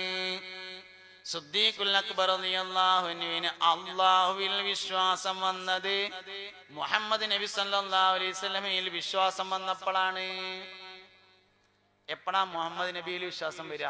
സല്ലല്ലാഹു അലൈഹി വസല്ലം. നബി റസൂൽ എന്നത് മാറ്റിവെച്ച് മുഹമ്മദ് എന്നത് പഠിക്കുമ്പോഴാണ് വിശ്വാസം വരിക. സല്ലല്ലാഹു അലൈഹി വസല്ലം. നബി വേറെ, റസൂൽ വേറെ, മുഹമ്മദ് വേറെ. ഞാൻ ഈ പറഞ്ഞ നിങ്ങൾ നല്ലോണം മനസ്സിലാക്കണേ. നബി സല്ലല്ലാഹു അലൈഹി വസല്ലം തങ്ങൾക്ക് 40 വയസ്സിന് ശേഷം ജബലുന്നൂർ പർവ്വതത്തിന്റെ ഹിറാ ഗുഹയിൽ വെച്ച് വഹി ലഭിച്ചു.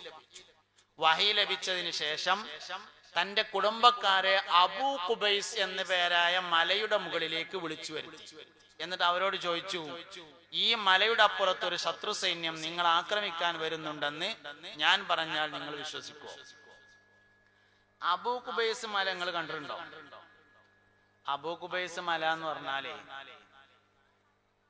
ഉംറക്ക് പോയ ആൾക്കാർക്ക് അറിയാം. നമ്മളെ മലയാളികളൊക്കെ അധികം താമസിക്കുക 3ാമത്തെ അല്ലെങ്കിൽ 4ാമത്തെ ബാത്റൂമിന്റെ അടുത്ത് കൂടെയുള്ള ആ റോഡിന് പോന്നിട്ട് അവിടെയാണ്. 3ാം ബാത്റൂമിന്റെ അടുത്ത് ഒരു പാലസ് ഉണ്ട്. കറുത്ത പാന്റും ഷർട്ടും ഇട്ടിട്ടുള്ള തോക്കൊക്കെ പിടിച്ച ആളുകൾ കാവൽ നിൽക്കുന്ന സ്ഥലം, അതാണ് പാലസ്. ആ പാലസ് നിൽക്കുന്നത് ഒരു മലമ്മയാണ്. ആ മലന്റെ ആ തലയാണ് അബൂ ഖുബൈസ് മല. അബൂ ഖുബൈസ് എന്ന് പറഞ്ഞ മലയുടെ കുറച്ചു ഭാഗം ബാക്കിയുണ്ട്, ബാക്കിയുള്ളതൊക്കെ കൊട്ടാരാക്കിയിട്ടുണ്ട്. ആ മല കുറച്ചുണ്ട്. ഈ മലന്റെ ഒരു ഭാഗത്ത് ആമിന ബീവിയുടെ വീട്, ഇന്നത് ലൈബ്രറിയാണ്. ഇപ്പൊ നവീകരണം നടന്നുകൊണ്ടിരിക്കുന്നുണ്ട്, പുതുക്കി പണിയുന്നുണ്ട്, ലൈബ്രറിയാണ്. മറ്റൊരു ഭാഗത്ത് ബിന്ദാവൂദ് എന്ന പേരായ ഒരു ബിൽഡിംഗ് ഉണ്ട്. ആ ബിൽഡിംഗ് നിൽക്കുന്ന സ്ഥലത്താണ് അബൂബക്കർ സിദ്ദീഖ് റളിയല്ലാഹു അൻഹുവിന്റെ വീടുണ്ടായിരുന്നത്. ഈ പറയണത് നിങ്ങളോടനെ ഇക്കാരല്ലോ അല്ലേ? ഇവിടെ അത് അവിടേക്ക് മനസ്സുകൊണ്ട് അങ്ങോട്ട് പോകണം, എന്നാലേ സംഗതി കിട്ടുള്ളൂ. നമ്മള് മത്താഫിലേക്ക് കയറണ സ്ഥലമുണ്ട്. മത്താഫിക്ക് കയറണ ആ സ്ഥലത്തിന്റെ വലതുവശം, തവാഫ് ചെയ്യാൻ വേണ്ടി കയറണേന്റെ വലതുവശത്താണ് പാലസ് ഉള്ളത്, രാജാവിന്റെ കൊട്ടാരമുള്ളത്. പാലസ് നിൽക്കുന്നത് ഒരു മലമ്മയാണ്. ആ മല കുറെ ഭാഗം പൊളിച്ചിട്ടുണ്ട്. അതിന്റെ അങ്ങേ തലക്കെ മല ബാക്കി നിൽക്കുന്നുണ്ട്. അതാണ് അബൂ ഖുബൈസ് മല എന്ന് പറയുന്നത്. അയ്മക്കാണ് കൊണ്ടുപോയത്. അതിന്റെ ഒരു സൈഡില് ആമിന ബീവിയുടെ വീടാണ്. ഇപ്പോൾ അതൊരു ലൈബ്രറിയാണ്. അതിന്റെ മറ്റേ സൈഡിൽ ബിന്ദാവൂദ് പറഞ്ഞൊരു ബിൽഡിംഗ് ഉണ്ട്. അവിടെയാണ് സിദ്ദീഖ് റളിയല്ലാഹുവിന്റെ വീടുണ്ടായിരുന്ന സ്ഥലം. എന്ന് പറഞ്ഞാല് അബൂ ഖുബൈസ് മലയുടെ 2 ഭാഗത്തും ആൾപ്പാർപ്പുണ്ട് എന്നർത്ഥം. ഈ മലന്റെ അപ്പുറം ആരും കാണാത്തൊരു സ്ഥലമല്ലാന്ന്. മലന്റെ 2 ഭാഗത്തും ജനവാസമുള്ള സ്ഥലമാണ്. ആ മലന്റെ മേലേക്ക് കൊണ്ടുപോയിട്ടാണ് പറയണത്, ഈ മലന്റെ അപ്പുറത്ത് ഒരു സൈന്യം നിങ്ങളെ കാത്തു നിൽക്കുന്നുണ്ടെന്ന് ഞാൻ പറഞ്ഞാൽ നിങ്ങൾ വിശ്വസിക്കോ? അവർ പറഞ്ഞു, നീ പറഞ്ഞാൽ ഞങ്ങൾ വിശ്വസിക്കുമെന്ന് പറഞ്ഞ ആ നീ ഉണ്ടല്ലോ, അത് 40 മുമ്പുള്ള നീയാണ്.